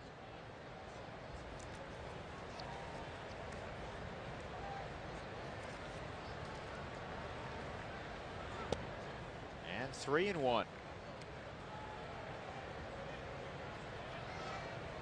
On a 3-1 count. Trainers have been out to visit. Boy, dangerous with Helton up. It goes with the fastball, but they want it down and away from Todd Helton. He painted too, man, right on the outside corner, 92 miles an hour. Todd Jones has begun to throw in the Philadelphia bullpen. You know, and for this ballpark, Todd Jones with that slow hook, that will benefit him. But with that 4-seam fastball, he likes to ride up in the zone, fly ball pitcher. Could end up with a few in the seats. And Milton comes back and strikes out Todd Helton after being behind 3-1. All right, and again, this is a veteran guy behind the plate in Lieberthal. Watch how he works this. I mean, he wants that pitch right to the outside corner and frame it right inside there. Hold it right there, guys. Look how he just frames it. Says, here's your box, throw it to me, and we'll get the strikeout, and they do it. Castilla up there, he's 0 for 2. One hit for the Rockies. It came in the 5th inning, a 1-out double by Preston Wilson on an 0-2 pitch. Yeah, fastball middle half in after he kept everything away from Preston Wilson. Well, fans, don't miss the action when the Rockies take on the Expos August 26th. One of the first 10,000 through the gates at Coors Field. You'll receive a radio broadcast team dual bobblehead courtesy of Gately's.com and 850 KOA radio. What are you getting? A couple of bobbleheads? Hey, bobbleheads. Jack and Jeff Day at the ball yard. Oh, is that right? Yeah. This ball hit high in the air, left field and deep. Does it have enough juice? And will it stay fair? Foul ball. Just hooked right at the last second. Man, that ball could have been fouled by more than maybe 6 to 8 inches. I thought it had a chance of catching the fair pole. This ball is hit so high. Collier thinks he's under it.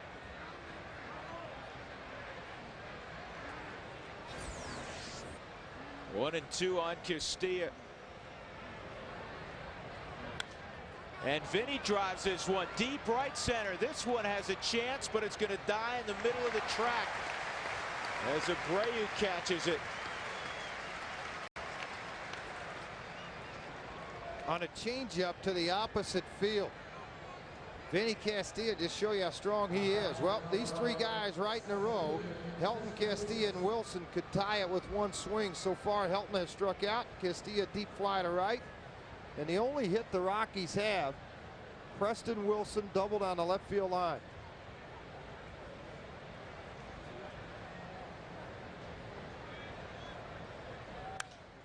And Wilson hits it high in the air, right field and deep, up, and away. We're tied at 1. So Castilla flirted with a home run, and Preston Wilson knocks it out of the yard. And it's a whole new ball game at Citizens Park in Philadelphia. Wilson has both of the Rockies' hits, and we're tied at 1. That is a veteran hitter putting everything into the bank and remembering how the approach started with every at-bat. Fastball away. And Preston just went out and attacked this pitch and hit it 355 feet out over the head of Abreu and into the seats. 5th home run for Wilson. And in his career, he's now just 2 RBIs shy of 500. Matt Holliday. And Matt takes ball 2, 2-0.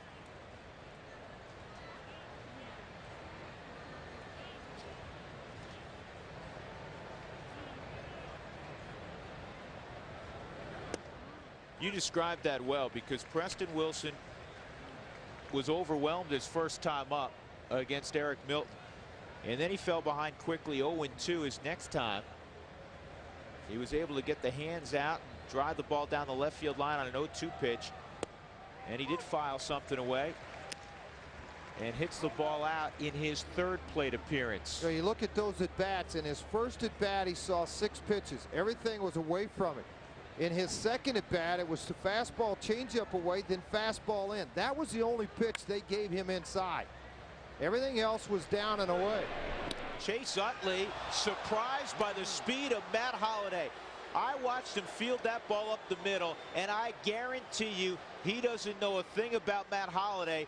And he went casually to first base, and lo and behold, he said, "What's the big man doing on the bag already?" You ain't lying. I mean, this guy gets up the line in a hurry, and Utley just had a nice lesson handed to him. And able to remember and put something else in your storage bank. Now look, this ball's topped. Utley gets to it, plants, he goes, "Oh, I got a lot of time." No, you don't either. Wilson happy with the hustle of Matt Holliday to extend this inning with 2 outs. I mean, see, this is what you get on a team out on the road battling for a win, and you got a guy like Jamie Wright busting his rear end for 6 innings. You want to get him a W. Can I tell you something else? You hear managers say this: respect the game, play the game right. That's playing the game right, because that was not a dribbler where you think, oh, I might have a chance at an infield hit. That was a fairly hard hit ball. Again, it was up the middle, but Utley fields it cleanly on the forehand side. Should be 4-3 every time in your book.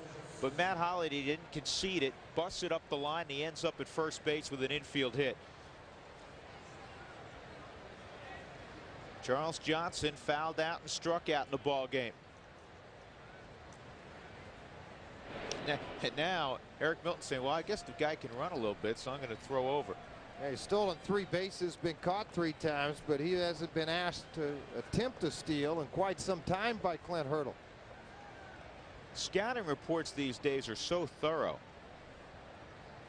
But Chase Utley either didn't read the whole report or didn't get the whole report. Well, a lot of times middle infielders, you get a ball like that, a couple of hops right at you, and then you just start to relax a little bit. You know, Sandy Alomar giving the signals over to Holliday, even on an 0-1 count.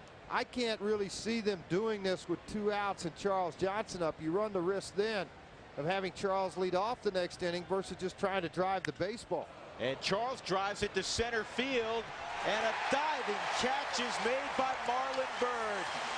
If it gets past Byrd, the Rockies would have the lead. Great catch by Byrd. But the Rockies even things up in the inning on the Preston Wilson opposite field home run. Good ball game going in Philadelphia.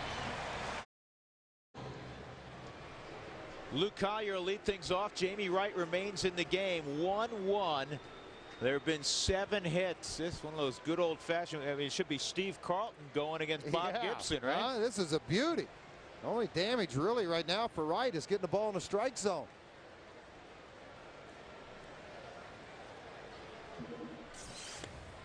And strike one. Collier, the 7-hole hitter, then Bird and Eric Milton scheduled.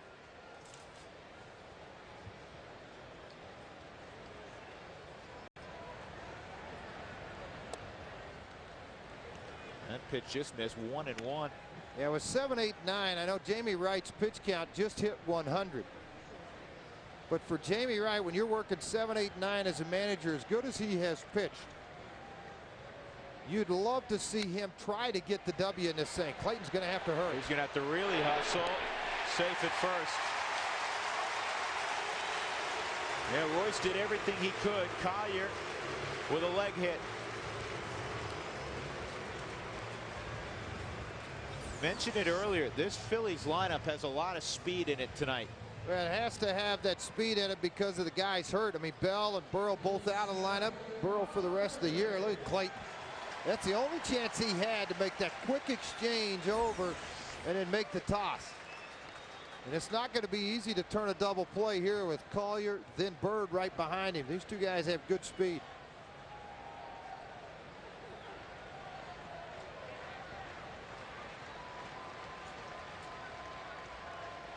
Two guys who were playing at Scranton Wilkes-Barre just a week or so ago.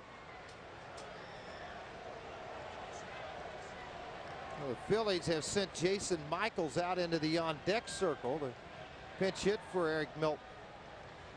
Have to do that in a 1-1 ball game.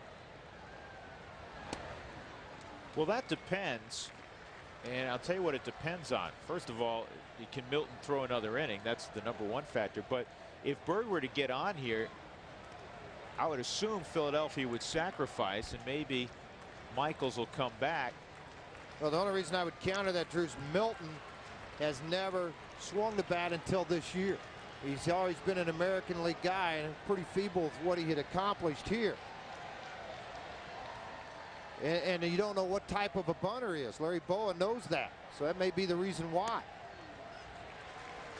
And Jamie Wright's got to throw strikes here. It's 2-0.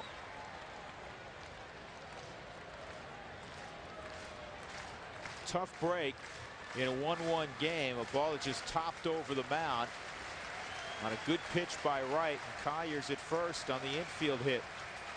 Well, Haricola stopped throwing in a bullpen. There goes Collier on the hit and run. Vinny's got one play. It's to first.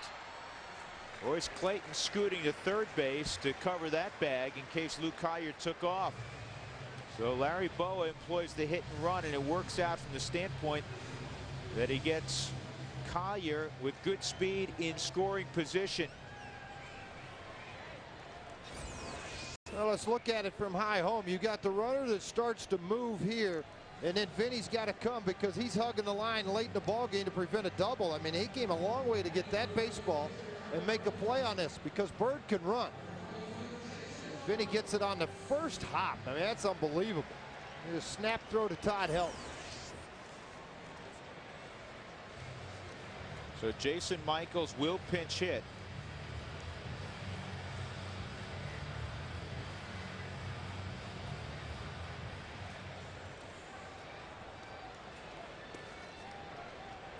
.267 as a pinch hitter this year, 8 for 30.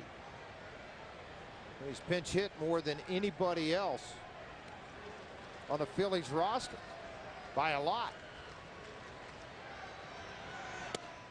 Rockies played 4 with Philadelphia and Denver earlier this year, and they split 2-2. There's Todd Jones with the familiar Fu Manchu. In that series, Jason Michaels got just one at bat. He did have a hit. Pick at second. I mean, Luke Collier's been picked off once already. That was at first base. Actually, let me correct that. Bird was picked off, not Collier. Yeah, let's look back at this. This one thing Jamie Wright's not afraid to do. See, now there's that snap throw, and I mean, he put something on it, too. Yeah, he doesn't pick for show. I mean, he picks to get an out. Well, that's what you ought to do. You know, a lot of times you let up on it, and you either throw it short of the bag or over the bag. So when you turn and pick, fire that thing. You're not there to just make it look pretty, to let him know in the back of his head that he will make the pick.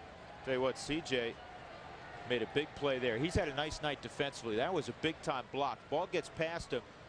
You have a runner at third base with one out. Now fly ball scored the go-ahead run. Good play by Johnson. 1-1 to Michaels. It's a comebacker. They got him at third if they want him. And you know what Jamie Wright says? Safe play is get the second out. Well, part of that, too, when he fielded the baseball, because of the depth Castillo was playing, I don't think he wanted to feel comfortable making the throw while Castillo was on the run to the bag. That was the other thing that played into it. And Wright makes a wise choice here. See, now watch when this ball's hit. Jamie looks, and if you look at the runner from the time he caught the baseball, he had a move. But Castillo was on the move to the bag. And then you're on the move to the bag. You got to lead him perfectly, then apply the tag. You're better off getting outs right now. He's gotten Jimmy Rollins all 3 times tonight. 1-1, bottom of the 7th inning. Collier at third, 2 gone. And here's the switch hitting Rollins. Right, here's the difficult thing now defensively. You got to shorten up on the corners, take the bunt away from Rollins. That's what Vinny's doing. And help your infield up the middle. You can see a little bit of a slight pull play by by Clayton. And then Miles playing straight up.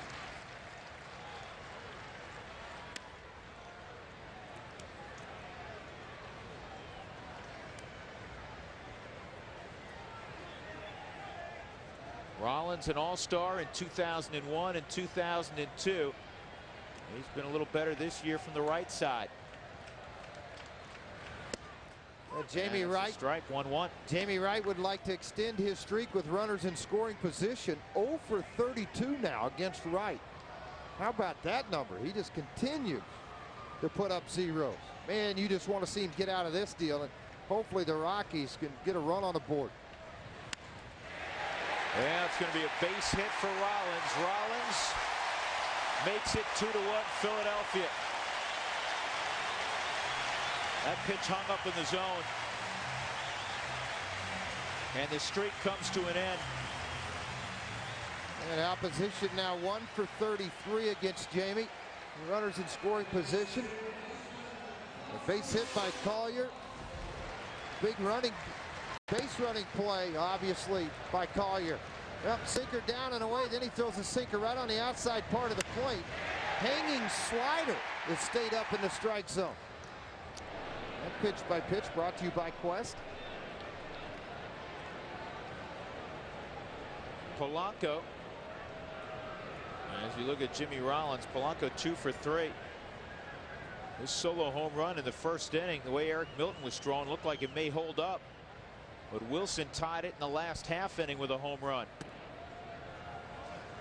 You know, Jamie right now, he's down right now mentally because he gave up that run to make it a 2-1 ball game. Get your thoughts back together because Clint Hurdle's giving you an opportunity to finish off the 7th inning. You're the second hitter. You're going to be pinch hit for. But Hurdle's giving him that chance because of the way he's pitched and because of his stuff to get through this 7th inning. So mentally, you got to just toughen it up a little bit. Make the pitches you have to make. And you also have to be aware of Jimmy Rollins. On the plus side, Philadelphia with the 1-run lead, and Rollins, who's 20 of 24 in bags this year.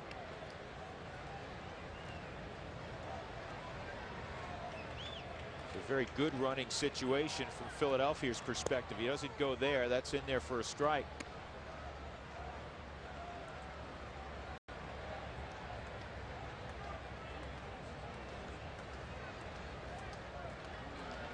Polanco at the plate, a very good contact hitter. He doesn't swing and miss much.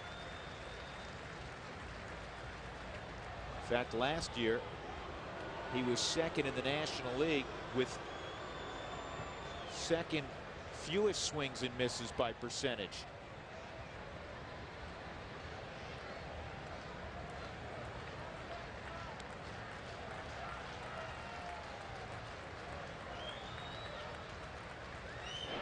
2 looks and a throw from Jamie Wright. Now, to further back up what we're talking about Jamie Wright, Drew, and what he does, look at the averages when you look at with the bases empty. You mentioned this earlier, an average, the opposition nearly over 500 against Jamie Wright, but with runners on, 0-32. That's unheard of. And it was 0-0-0 till a moment ago. You know what? I tell you what, he got away again with hanging a slider at 76 miles an hour. You know, here's what we were talking about with Jamie Wright, with men on base and nobody on base. Look at those averages, and again, that streak broken Drew's talking about, 1 for 33 now. I've never seen a discrepancy like that. That's incredible. 1-2 on Polanco. Charles keeps it out front, 2-2. And don't forget, the Mets come to town August 17th. You're one of the first 15,000 through the gates at Coors Field. Receive a lapel pin courtesy of King Soopers, part of the 3rd pin in a series of 4. Mets, it's a 7:05 start at Coors Field. You get your tickets there to King Soopers or one of the dugout stores, 1-800-388-ROCK, or just go online with ColoradoRockies.com.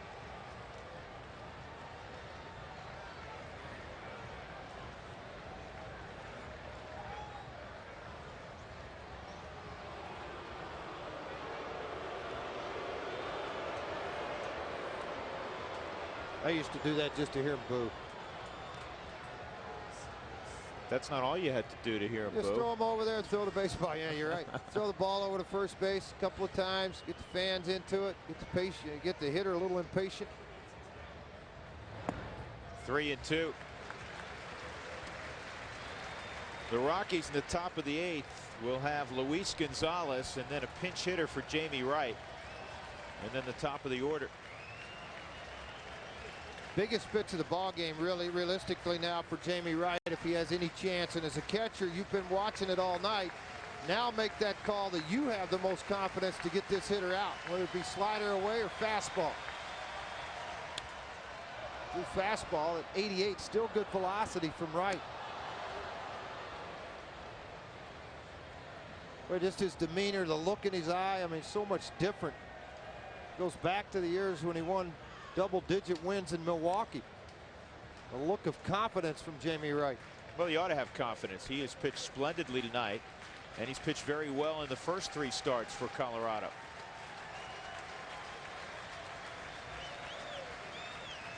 He'll do it again. 3-2. Rollins off with the pitch, and it's ball 4. And now Bobby Abreu's coming up, and the question for Clint Hurdle is, do you let Wright face Abreu? Well, there's a lot of talk in the dugout right now as far as the double switch. If you wanted to go to one, it'd take Johnson out, then you got to have a catcher come in, and that's the way it usually works. Or you take Burnett, put him into the pitcher spot. And for Jamie Wright, this is the deepest he's worked into a ball game. He may take Holiday. And the most pitches with 117. Yep, Holiday will be the guy that comes out. Burnett would hit 9th for the Rockies now.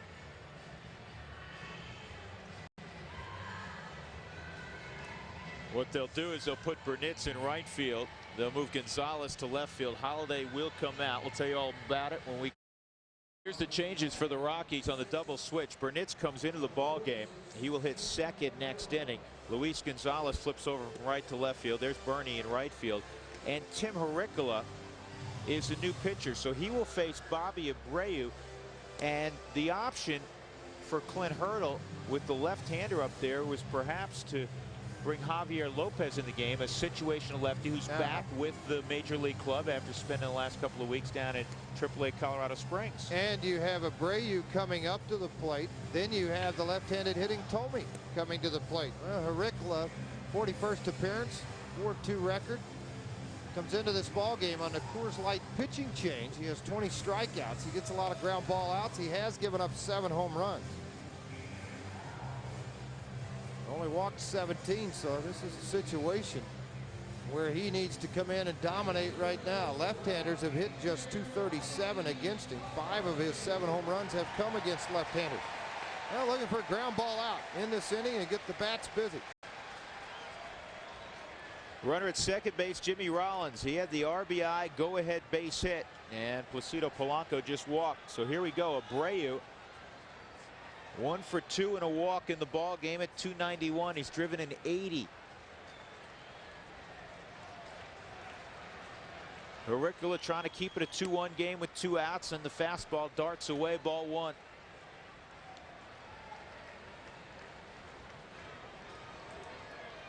Thirty-year-old Bobby Abreu in his 9th year, a native of Venezuela.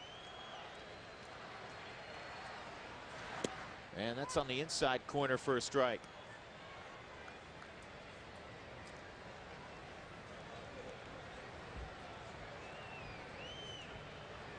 What this conversation may be about more than it is on how to pitch Abreu is if the signs have been identified by your second baseman or the runner on second base, Jimmy Rollins, because that's the last thing you need to do is give a veteran guy with power the idea of where the location of the pitch is, and even maybe that is what the pitch is. So move late if you're Charles Johnson.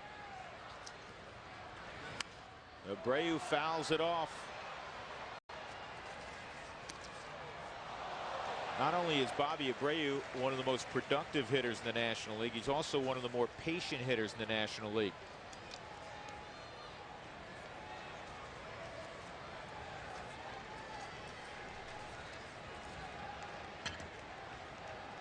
He's walked 86 times coming in, one of the top marks in the National League if your name's not Bonds, but he goes down swinging. So Clint Hurdle calls on Tim Auricola, and Auricola fans Bobby Abreu with 2 on. Philadelphia does push ahead with this run-scoring single from Jimmy Rollins. We'll go to the 8th, 2-1. It's been a well-played game tonight. Very well pitched. Jamie Wright gave up a home run to Placido Polanco in the first inning. It was 1-0. But then Jamie Wright settled in and was magnificent, including that pickoff of Marlon Byrd.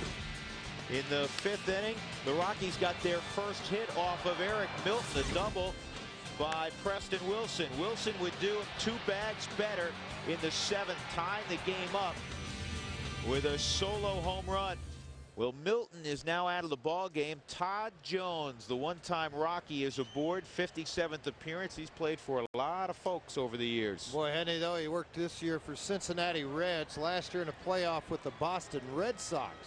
He's had 6 opportunities for saves. He has 1. He's blown 5. An earned run average at 3.58. Very durable. Has a tendency to have a lot of traffic on the base path. This is just his 2nd inning of work at Citizens Bank Ballpark. 3 2/3 overall in a Phillies uniform. He hasn't been scored upon, nor has Felix Rodriguez, the other late addition from the San Francisco Giants. And Gonzalez tops it foul. Burnitz will be on deck. Eric Milton pitched a great ball game. He goes 7 innings. He gives up just the 1 run on the home run by Wilson. 3 hits in all, 2 walks, 8 strikeouts. As it stands right now, if the Rockies can't figure out a way to tie this thing, he'll win his 13th. And Jones gives up a high drive from Gonzalez, way back, and see you later. Tied up at 2.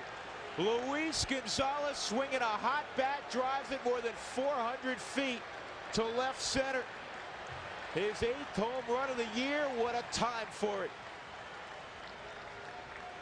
You know, you just felt like with Jones coming in, because he's a high ball fastball pitcher, and he likes to drop that hook. Well, he went right back to the heat, but Lieberthal wanted it in on his hands. Jones left it out over the middle of the plate, and Gonzalez sends it to the seats for his 8th home run, 24th RBI, and disappointment on Todd Jones's face. And the first pitch, as you look at Luis Gonzalez to Jeremy Burnitz, was a ball. Jeremy Burnitz, I need not tell you, could make it 3-2 real quick also. And another curveball. That's what he got on the first pitch. It's 2-0. Now Jones has 185 career saves, but he has blown 55 others. How about Luis Gonzalez? He hadn't been playing much. called upon a few times on the last homestand. He's now 11 for his last 20. Pretty good numbers, huh? And when you hear so much about Miles, Holiday, what they've done as one of the youngsters. Gonzalez, man, oh man. Well, we were bragging on him in May. This ball's pulled foul, barely. We were bragging on Gonzalez in May and a little bit in June, but then when Miles came back, and Miles was outstanding, took all the playing time away, and Gonzalez became a super utility guy. But even in that role, there wasn't as many opportunities because you couldn't play the outfield. You had Walker and Wilson and Holiday and Burnitz. This ball pulled fair, and Tomey will go to the bag himself. That's the first out. Yeah, late in the ball game, you hug the line at first and third, prevent the double, give up a single. Yeah, Tomey was playing that perfectly, right on top of the first base line. Aaron Miles walked his last time up. Well, now Burnett's 0 for 9 lifetime against Todd Jones. Boy, that's strange, isn't it? High ball, fastball guy. You would think he'd have more success than that against Todd Jones. Miles, even with Polanco in a couple of steps from the third base bag, trying to drag a bunt. Well, as he pushed this ball up the third base line, the thing that happened, he didn't want to give it up early because he knows Polanco's in. But because he drops the bat late, the angle of the bat prevented it from staying in fair territory. I mean, that was the only thing wrong with that whole bunt by Miles. I mean, he was up the line plenty quick. Plus, you know, look how many times he slapped the ball to the left side on the ground by a drawn-in third baseman in a recent homestand. And he's got Polanco drawn in now. This ball pulled toward the hole, on through, base hit. So with one out, Aaron Miles, with 10 steals this year, is at first base. And the beat goes on for this youngster, doesn't it? Particularly from the left side of the plate. Royce Clayton will come up. Todd Helton on deck. We're in the 8th inning, tied at 2. And Larry Bowa's got to pick his spots to use Cormier out of his bullpen. He's the only lefty he has down there. He hadn't even started to throw. He may start to throw now with Helton waiting in the on-deck circle. Jones shows him his B move.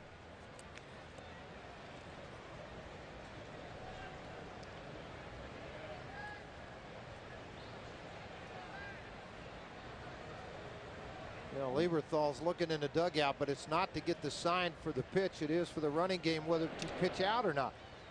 Because as reports will tell the Phillies, Hank King's been there scouting the Rockies for the Phillies in this last 7 days. Miles has started to run more. 6 of his last 7 in steal attempts. Doesn't go. And the pitch misses to Royce Clayton.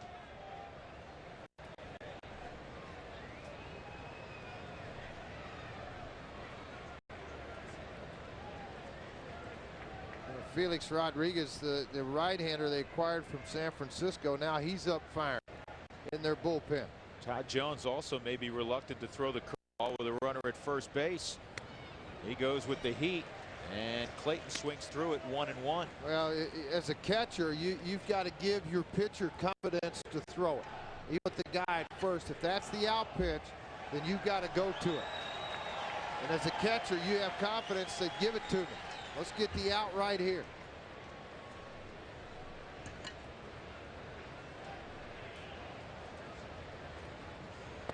There it was. Right on the outside part, but Clayton didn't bite. I always felt like, and it's just my opinion, that so much time is spent worrying about the guy at first is when you make the mistake at the plate and it costs you a ball game.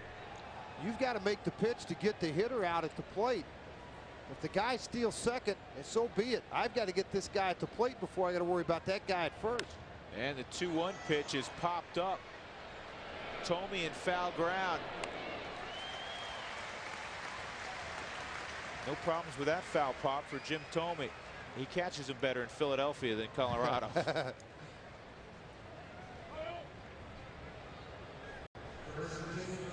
Well, they can't feel too comfortable here.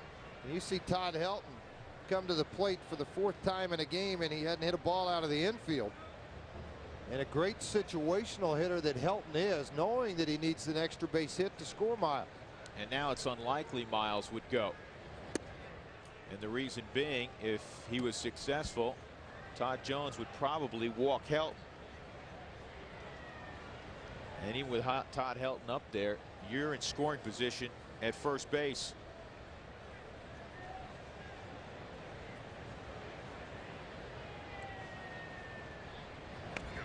Ooh, man. That got him right on the calf. I mean, that wasn't even close.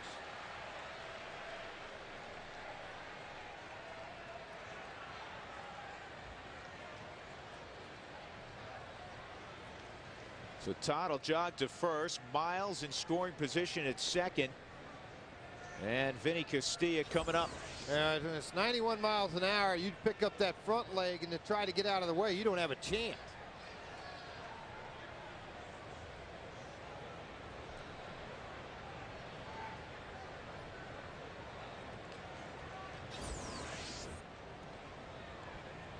Now you have the conversation. Joe Kerrigan's out, the former manager of the Boston Red Sox, now pitching coach for Philadelphia.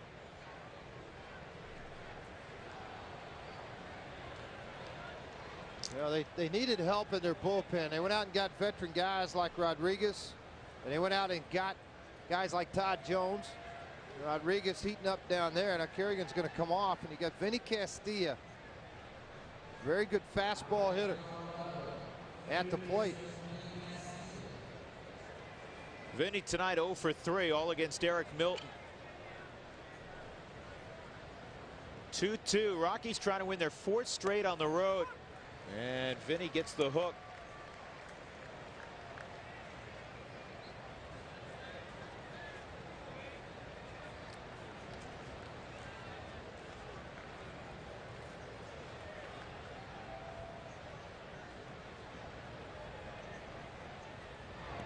And another one.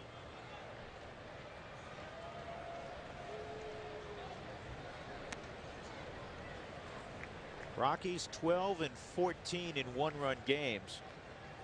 They've played much better in 1-run games the last 6-7 weeks. Not surprisingly, because they played much better baseball the last 6-7 weeks. This one has been well played for the most part on both sides.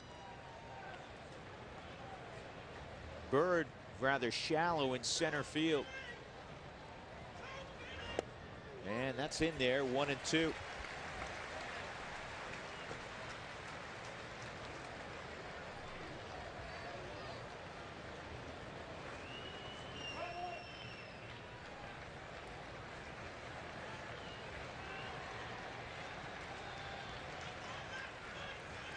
Miles at second, Helton at first. We're in the 8th, and Vinny drives it high in deep left field, and it is up off the top of the wall. Miles has scored. Helton's around third. He gets the green light, and he'll get to the plate, make it 4-2. Vinny Castilla with a 2-run double, and the Rockies have touched their former teammate Todd Jones for 3 runs in the 8th.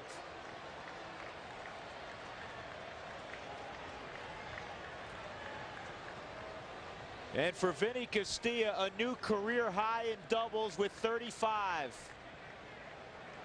Think of that, 35 doubles, 23 home runs, 94 RBIs. Collier goes to the wall and hopes that he could make a play on this ball, but it was hit so hard they don't have a play on Helton or the baseball. The Rockies lead it 4-2. They'll put on Preston Wilson and deal with Matt Holliday.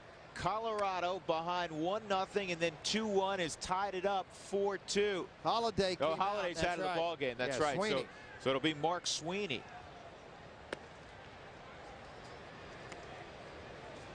Boy, what a job he's done pinch hitting. And they set down Rodriguez, now have Hernandez up. Let's go back one more time and look at Vinny Castilla.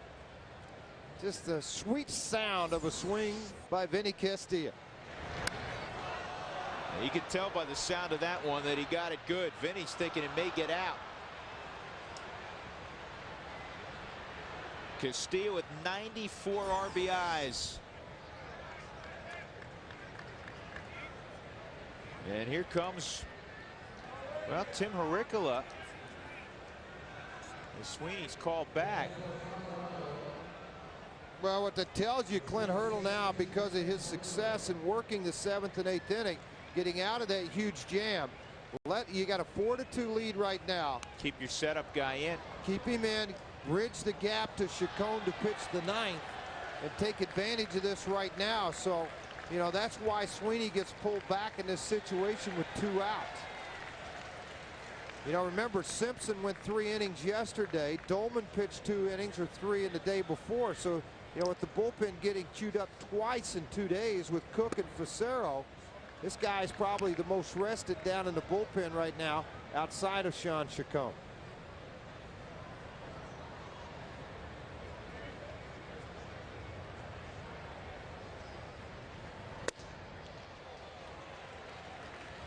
One ball and 2 strikes on Hurricola.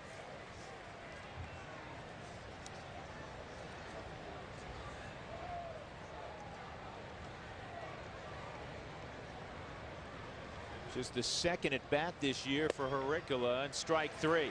He's worried about pitching and protecting the lead now. 4-2 Colorado.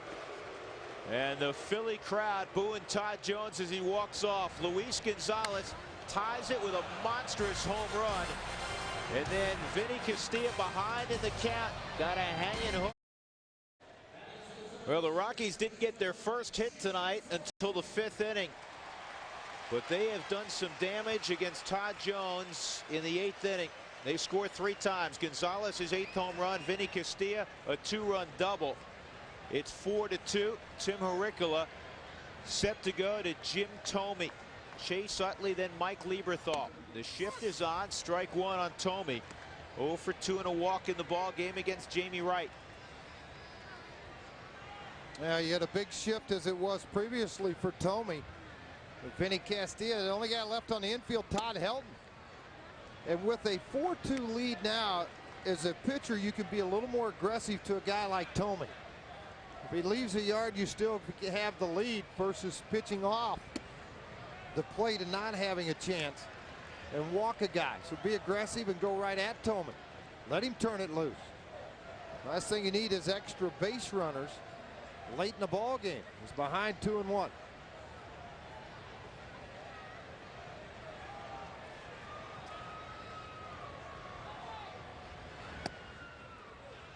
And 3-1.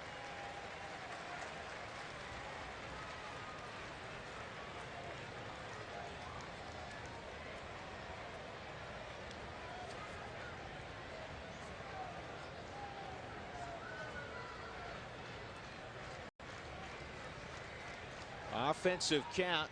Sliders the call, and that is ball 4. So the last thing Tim Hurricola wanted to do is create traffic.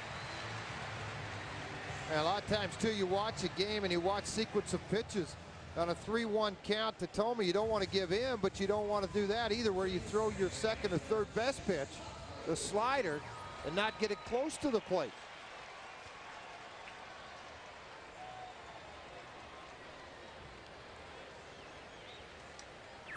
Chase Utley's walked twice in the ball game. 11 home runs, 40 driven in this year by Utley, the 2nd baseman for Philadelphia. Helton will play behind Thome. Thome is a station-to-station runner, as they say in baseball.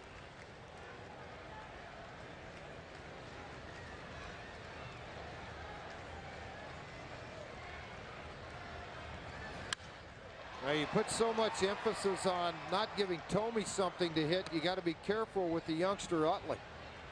11 home runs on the year, hitting basically at the bottom of this lineup because Burrell was in at one point and so was Bell. They would hit higher up, but he's got 40 RBIs to go along with it. Yeah, the next 2 guys are plenty capable of hitting it out. Mike Lieberthal behind Utley. And now the veteran Reed has gotten up and started to throw in the Rockies bullpen. This is where the Rockies really miss Brian Fuentes. And later this week, Brian Fuentes is going to pitch back-to-back stints at Colorado Springs. I say back-to-back Rockies want to see him work one day after another. This ball is fouled off. But Brian Fuentes, if he is able to follow through with that, will be that much closer to coming back and joining the Rockies. Well, it gives you the feeling that he's 100% healthy when that happens. You know, when you go like on a Monday, Wednesday, Friday, doesn't tell you much as a manager. When you go back-to-back days, you know the stiffness doesn't stick in the arm, and it gives you a little better opportunity. Utley's hit over 300 versus right-handers. Comebacker. Vinny may have a play. He will. Rockies catch a break off of Hurricola to Vinny Castilla, and they get an out of the deal. 1-5-3 if you're scoring at home. Tomey's at second base with one out. Let's look at this from high home and see what chance there would have been. See, Clayton's not there. I don't know if he could have got to that ball if it would squeak through the middle. But it hits off of Hurricola, and then Castilla very alertly gets to the baseball, snaps the throw to first base, and Clint Hurdle's going to go to the hill right now. And remember, Clint likes matchups. He likes numbers against numbers. And obviously right now, as he looks at it, Lieberthal going against Steve Reed in this situation, he feels more comfortable than he would, say, with a Hurricola. Lieberthal 0 for 6 against Reed in his career. Against Hurricola, Lieberthal's never faced him. So the history tells you Reed should have success against this guy. Well, the numbers, and also, even though Hurricola has been terrific this year for the most part. Well, Tim Hurricola talking to Bob Apodaca. Steve Reed comes on with one out in the bottom of the 8th inning. 4-2 Colorado. Reed's experience, I'm sure, what Clint Hurdle's deferring to. Absolutely. 0 for 6 lifetime. Lieberthal is. He's pitched in 46 ball games. He's been in over 800 games in his career. So this is an opportunity that Reed has faced many times. 259 earned run average, 24 strikeouts. He doesn't beat himself. I mean, that's the key. He normally and typically never walks people. The only left-handed pinch hitter that Boa has on his bench, Perez, he's a switch hitter.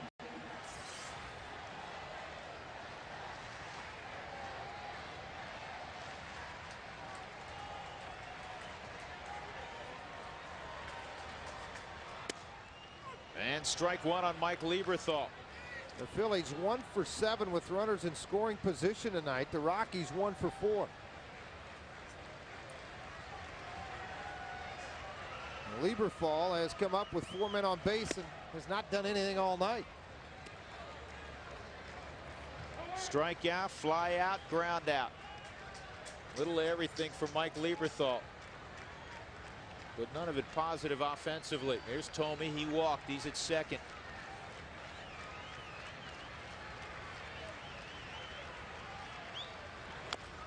Good sinking fastball, and it's 1-2.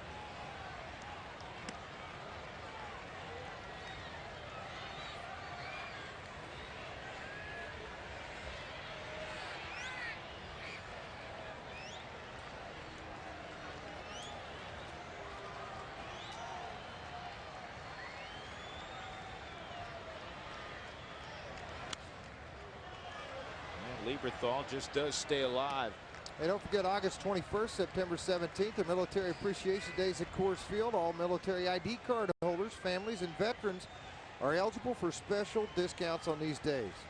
Call 303 Rockies for more information.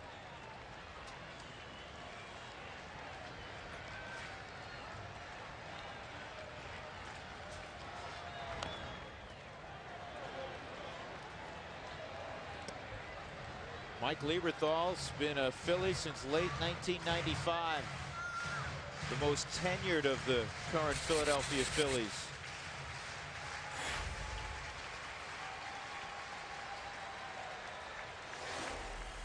Rockies in the outfield, shading him to right, straight up in the infield. And this is popped up. Todd Helton's underneath it. 2 outs. Lieberthal has left 5 men on base tonight while hitting in this ball game. 10 for 52 overall in the year 2004 for Lieberthal, an average of 192. Luke Collier tonight with a couple of hits and 3 trips. This is really, you know, part of the headlines you don't read always about setup guys. I mean, this is what they thrive on. Inherited runners not scoring. It's that bridge to the closer. Took something off. Strike one as Collier was out front. 6 hits for each club, but the Rockies have 4 runs. They've hit 2 home runs in the game. Wilson, a solo shot. Luis Gonzalez, a solo shot. They got a 2-run double last inning from Vinny Castilla. Swung on and missed again.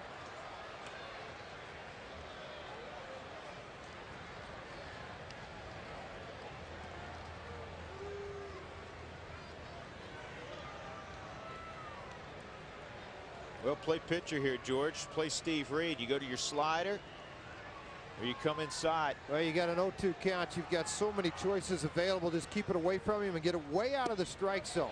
That was the slider.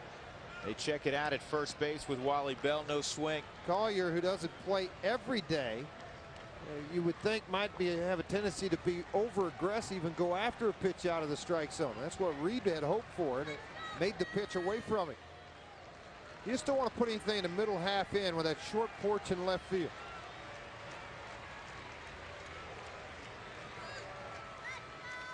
They come inside. Yeah, see the location of the inside pitch. Sinker moving down, started at the knees when he made contact. I mean, this ball is a little below the knee area, so it's going to be difficult for a guy that typically doesn't lift the baseball to hit it out. See, here's his knees here. Well, look at that ball break down underneath the knee area. You're not going to do a lot with it. Vinny hugs the line at third base with a right-handed hitter up. Reed with a fastball at 85, a little below at times. If he pulls the baseball, prevent the double. Prevent Collier from getting in scoring position.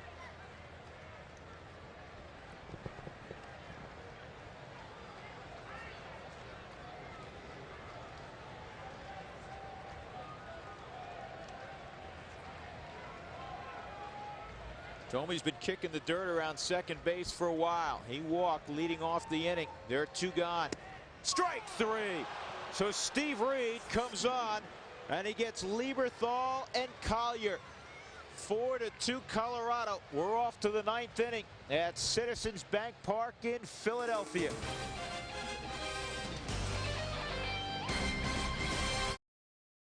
Ninth inning in Philadelphia. The Rockies lead it 4-2, trying to make it 10 of 13 on the road right now. Let's check in with Tim Ring in Denver on a busy sports night. Tim. Well, it really is, Drew. Coming up after the game, we're going to talk a little bit about Rockies pitching phenom Jeff Francis. Not going to Athens with Team Canada, but when will we see him at Coors Field? We'll have more on that. Speaking of Olympic athletes, Jeremy Bloom on the practice field in Boulder today, and he'll probably be on the field when the Buffaloes open up against CSU. We'll have the latest on that. Also, speaking of the Rams, we'll meet the new quarterback, the Bear Creek Bomber, Justin Howland. That's all coming up on an early edition, Drew, right after the Rockies hang on to this win here tonight in Philly. This would be a special win, Tim. You're right, because the Rockies were getting no hit till the 5th inning by Eric Milton. And Preston Wilson hit one out against Milton to tie the game at 1. The Rockies went down 2-1, and they've come back to take the lead. Roberto Hernandez, former closer, is on in the 9th inning. Charles Johnson, Luis Gonzalez, Jeremy Burnitz to face him.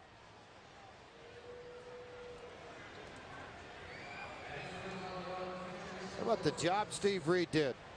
Fly ball that landed in Todd Helton's glove, and then a strikeout with Jim Thome sitting at second base. Boy, nice job by Steve Reed.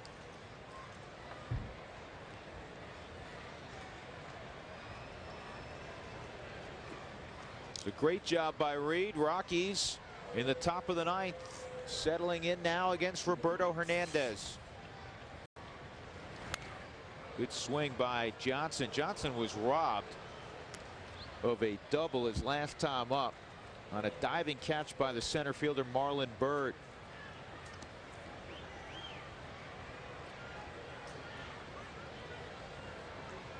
Well, Hernandez, one of those guys that was a closer for so long with the Kansas City Royals, Chicago White Sox, and went to the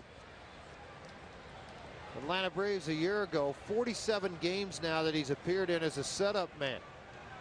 0 for 2 in save opportunities. Tim Worrell was the closer that moved over from the San Francisco Giants. He has 13 saves, while Wagner's on the mend. Billy Wagner, the big offseason acquisition, he has 16 saves.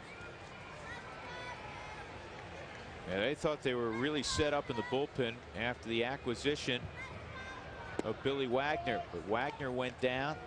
They've had a number of injuries, and now as they battle to stay alive in the National League East and of course the wild card, they come home for 10 games and they find out Burrell, their left fielder's gone. Bell's suffering from back spasms again. Millwood is on the disabled list.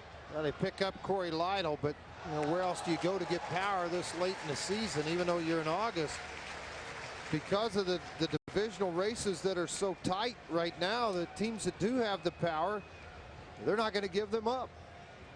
Where's Houston now? Well, and they're Houston, below 500. They're right now 17.5 back. They're 55 and 56. But forget the Central. I'm talking about the wild card, because they're on the fringe of the wild card. You wonder in a couple of weeks if they'll move Beltran. Well, they're not anywhere near. I mean, they're 5.5 right now. The Marlins are. That would be 5th place among the wild card teams. Houston obviously probably 6 games back with 1 more loss. So they're 6 games out in the wild card, and as you play through this last month, guys are going to flirt with, you get on a little hot streak and win some ball games. You cut it to 3 or 4. It's difficult to send that message to your fans. You dump Beltran, you dump Jeff Kent. It's tough to do that. 1 out on the ground out by Johnson of Polanco, and we'll check our in-game box brought to you by Taco Bell. Miles has a hit tonight. Preston Wilson a double and a home run. And Luis Gonzalez, his last time up, hit a ball over 420 feet to left center field. His 8th home run of the year. 11 for his last 20. And he hits this one in the air, playable in left center field. Bird will handle it.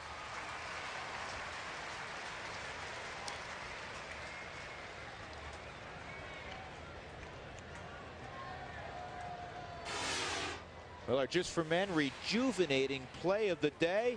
How about last inning? Behind in the count, Vinny Castilla over Luke Collier in left field, almost out of the ballpark. A double that drives in, runs 3 and 4 for the Rockies.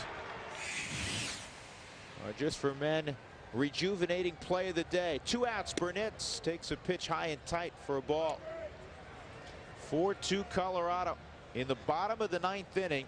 For Philadelphia, it'll be Marlon Byrd, the 8-hole hitter, a pinch hitter, and then Jimmy Rollins. 2-0 on Burnett.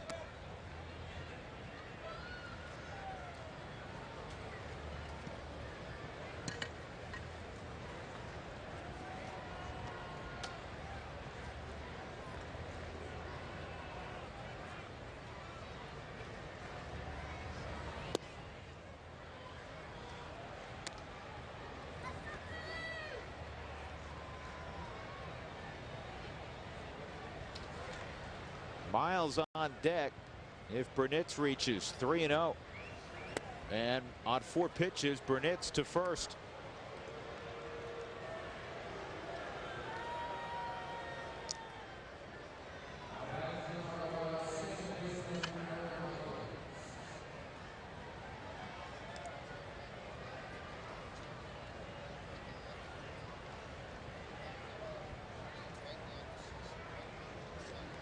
Aaron Singleton scored in the 8th inning.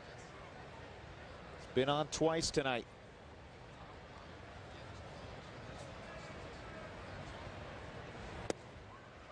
On the outside corner, that's in there for a strike.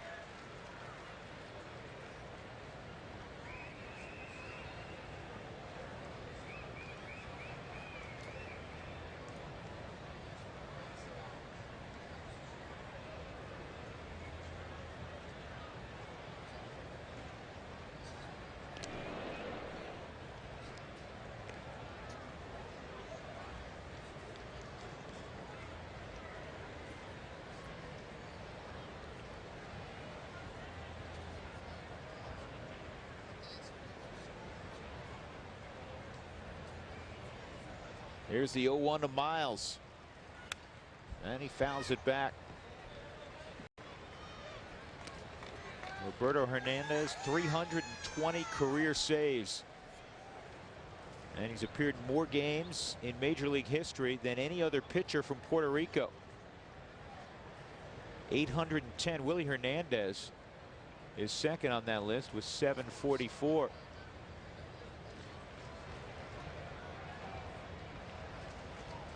0-2 on Miles.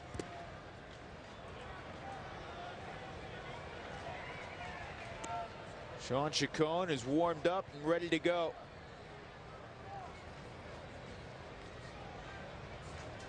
He'll have at least a 2-run lead to work with.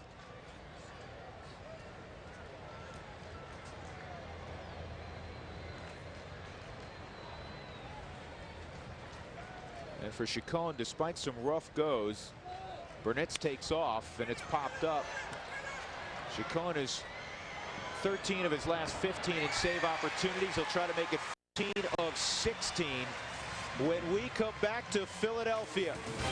The Rockies leading 4-2.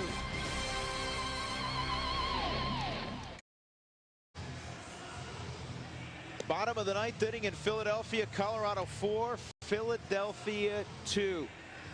And Sean Chacon will try to pick off his 27th save. This is his 50th appearance of the year. And the key for Sean will be strike one. He's walked 34, and that's been a big part of the problems he has had. 34 walks in 47 innings is way too many. Whether that and the home runs, 11 home runs given up over that time frame too is too many for a closer. Really is. And you get the not ball, just at Coors Field. No, they've been out on the road. He's given up 5 home runs in 22 2/3 innings out on the road. He does have 12 saves on the road. Hopefully he can complete this win for Hurricula. He was in the ballgame when the Rockies went ahead. Jones would be the loser in this ball game. Marlon Byrd will lead it off. 0 for 3 tonight.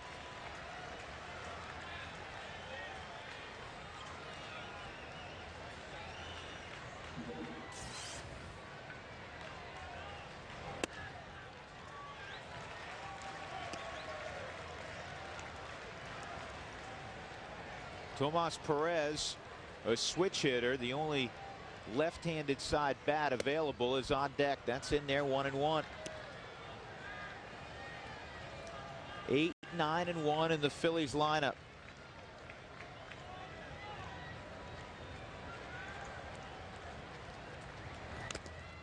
And 1-2.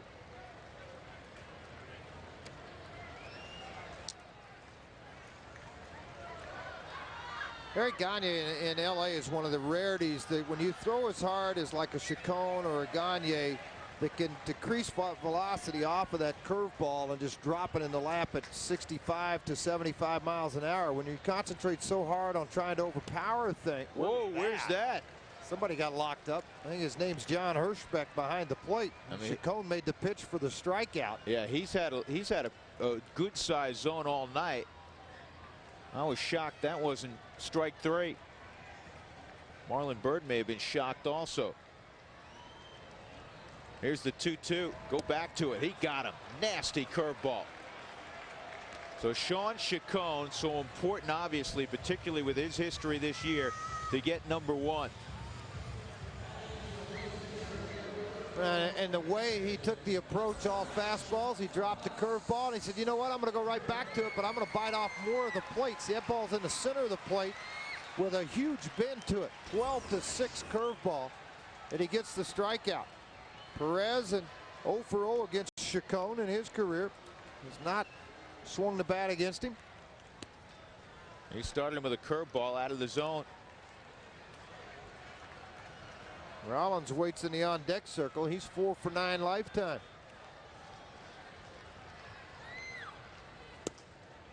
Now you want to get 3 outs. You want to do it quickly. You don't want to have to deal with Abreu and Tomey. After Rollins is Polanco. No, don't create your problems. Don't create a situation where you face those guys like you would facing a Barry Bonds or Jim Edmonds in that type of situation. Get aggressive and get after these 2 guys. 2 balls and a strike.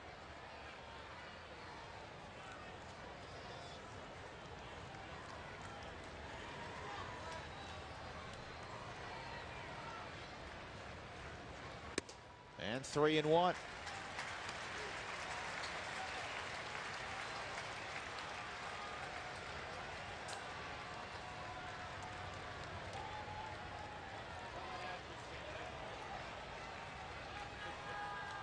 Three-one count. Go right at him. Give him a heater and see what he does with it. Boy, nice job too. You know, that's disturbing to a pitcher, because what you're doing is you're focusing in on your catcher and his target, and all of a sudden a guy leans out and blocks half of your vision of the plate, drops the bat over. He's trying to look for a walk, create the walk, and it makes it a little more difficult when he takes that type of an approach. Well, he got his walk. So the tying run comes up in Jimmy Rollins.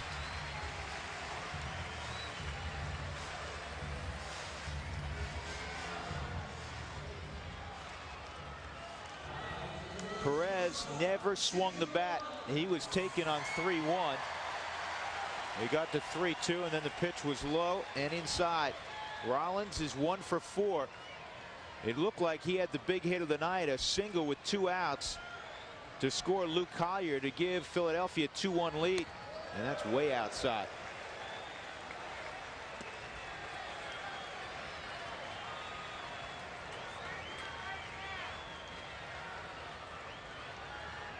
Chacon has handled the adversity well, but no matter what kind of face you put on it, somewhere in his mind he has to realize Abreu and Thome aren't far away. And there's doubt there, because he has had a rocky road. Well, he has, and if anybody will tell you, any closer will tell you, that when they fail, it eats at you on the inside, because you've let down 24 team members, you've let down a coaching staff, and you've let down the fans. And let me tell you, that eats at you. They say whatever they want to. There's a big hook in for strike 2. Now you're ahead, 1 ball, 2 strikes. And usually in this fashion for Chacon, when he does get ahead of the left-handed hitters, at times he will go and elevate his fastball and put it at chest height and try to get the strikeout at times. See that thumb rotation of Charles Johnson. You know, you make sure you get that thing up. And there it was. Fly ball, shallow left field. It'll be caught by Luis Gonzalez. 2 outs. Good pitch by Chacon. He got it in on the hands of Jimmy Rollins. 2 gone. And here's Polanco, and you got to get Polanco with Abreu on deck. Gatorade player of the game tonight, Vinny Castilla, broke up a 2-2 tie with a 2-run double off the top of the left field wall. And Chacon trying to make it stand up. 2 outs. Perez at first. Polanco 2 for 3 in his career versus Sean Chacon. I like it. Go right at him with the heater. He turned and looked at John Hirschbeck after the call strike. Polanco has a home run in this game in the first inning, his 8th of the year. Asked now for that fastball away. Typically this ball will cut when it approaches. It rose and a fly ball to right. Easy play for Jeremy Burnett. Sean Chacon does his job, and the Rockies have won 4 straight on the road. This one in come-from-behind fashion, their 31st win in come-from-behind fashion this year. Hurrickle the win. Todd Jones gets the loss, and Chacon with his 27th save of the year. Last time the Rockies won 4 straight on the road, 2001. Let's get it to Denver. We'll come back to Citizens Park in a moment. Tim Ring and Mark Soischer, it's all yours. All right, you're going to be happy to recap this one tonight. Plus, we've got some big news on Bloom from Boulder.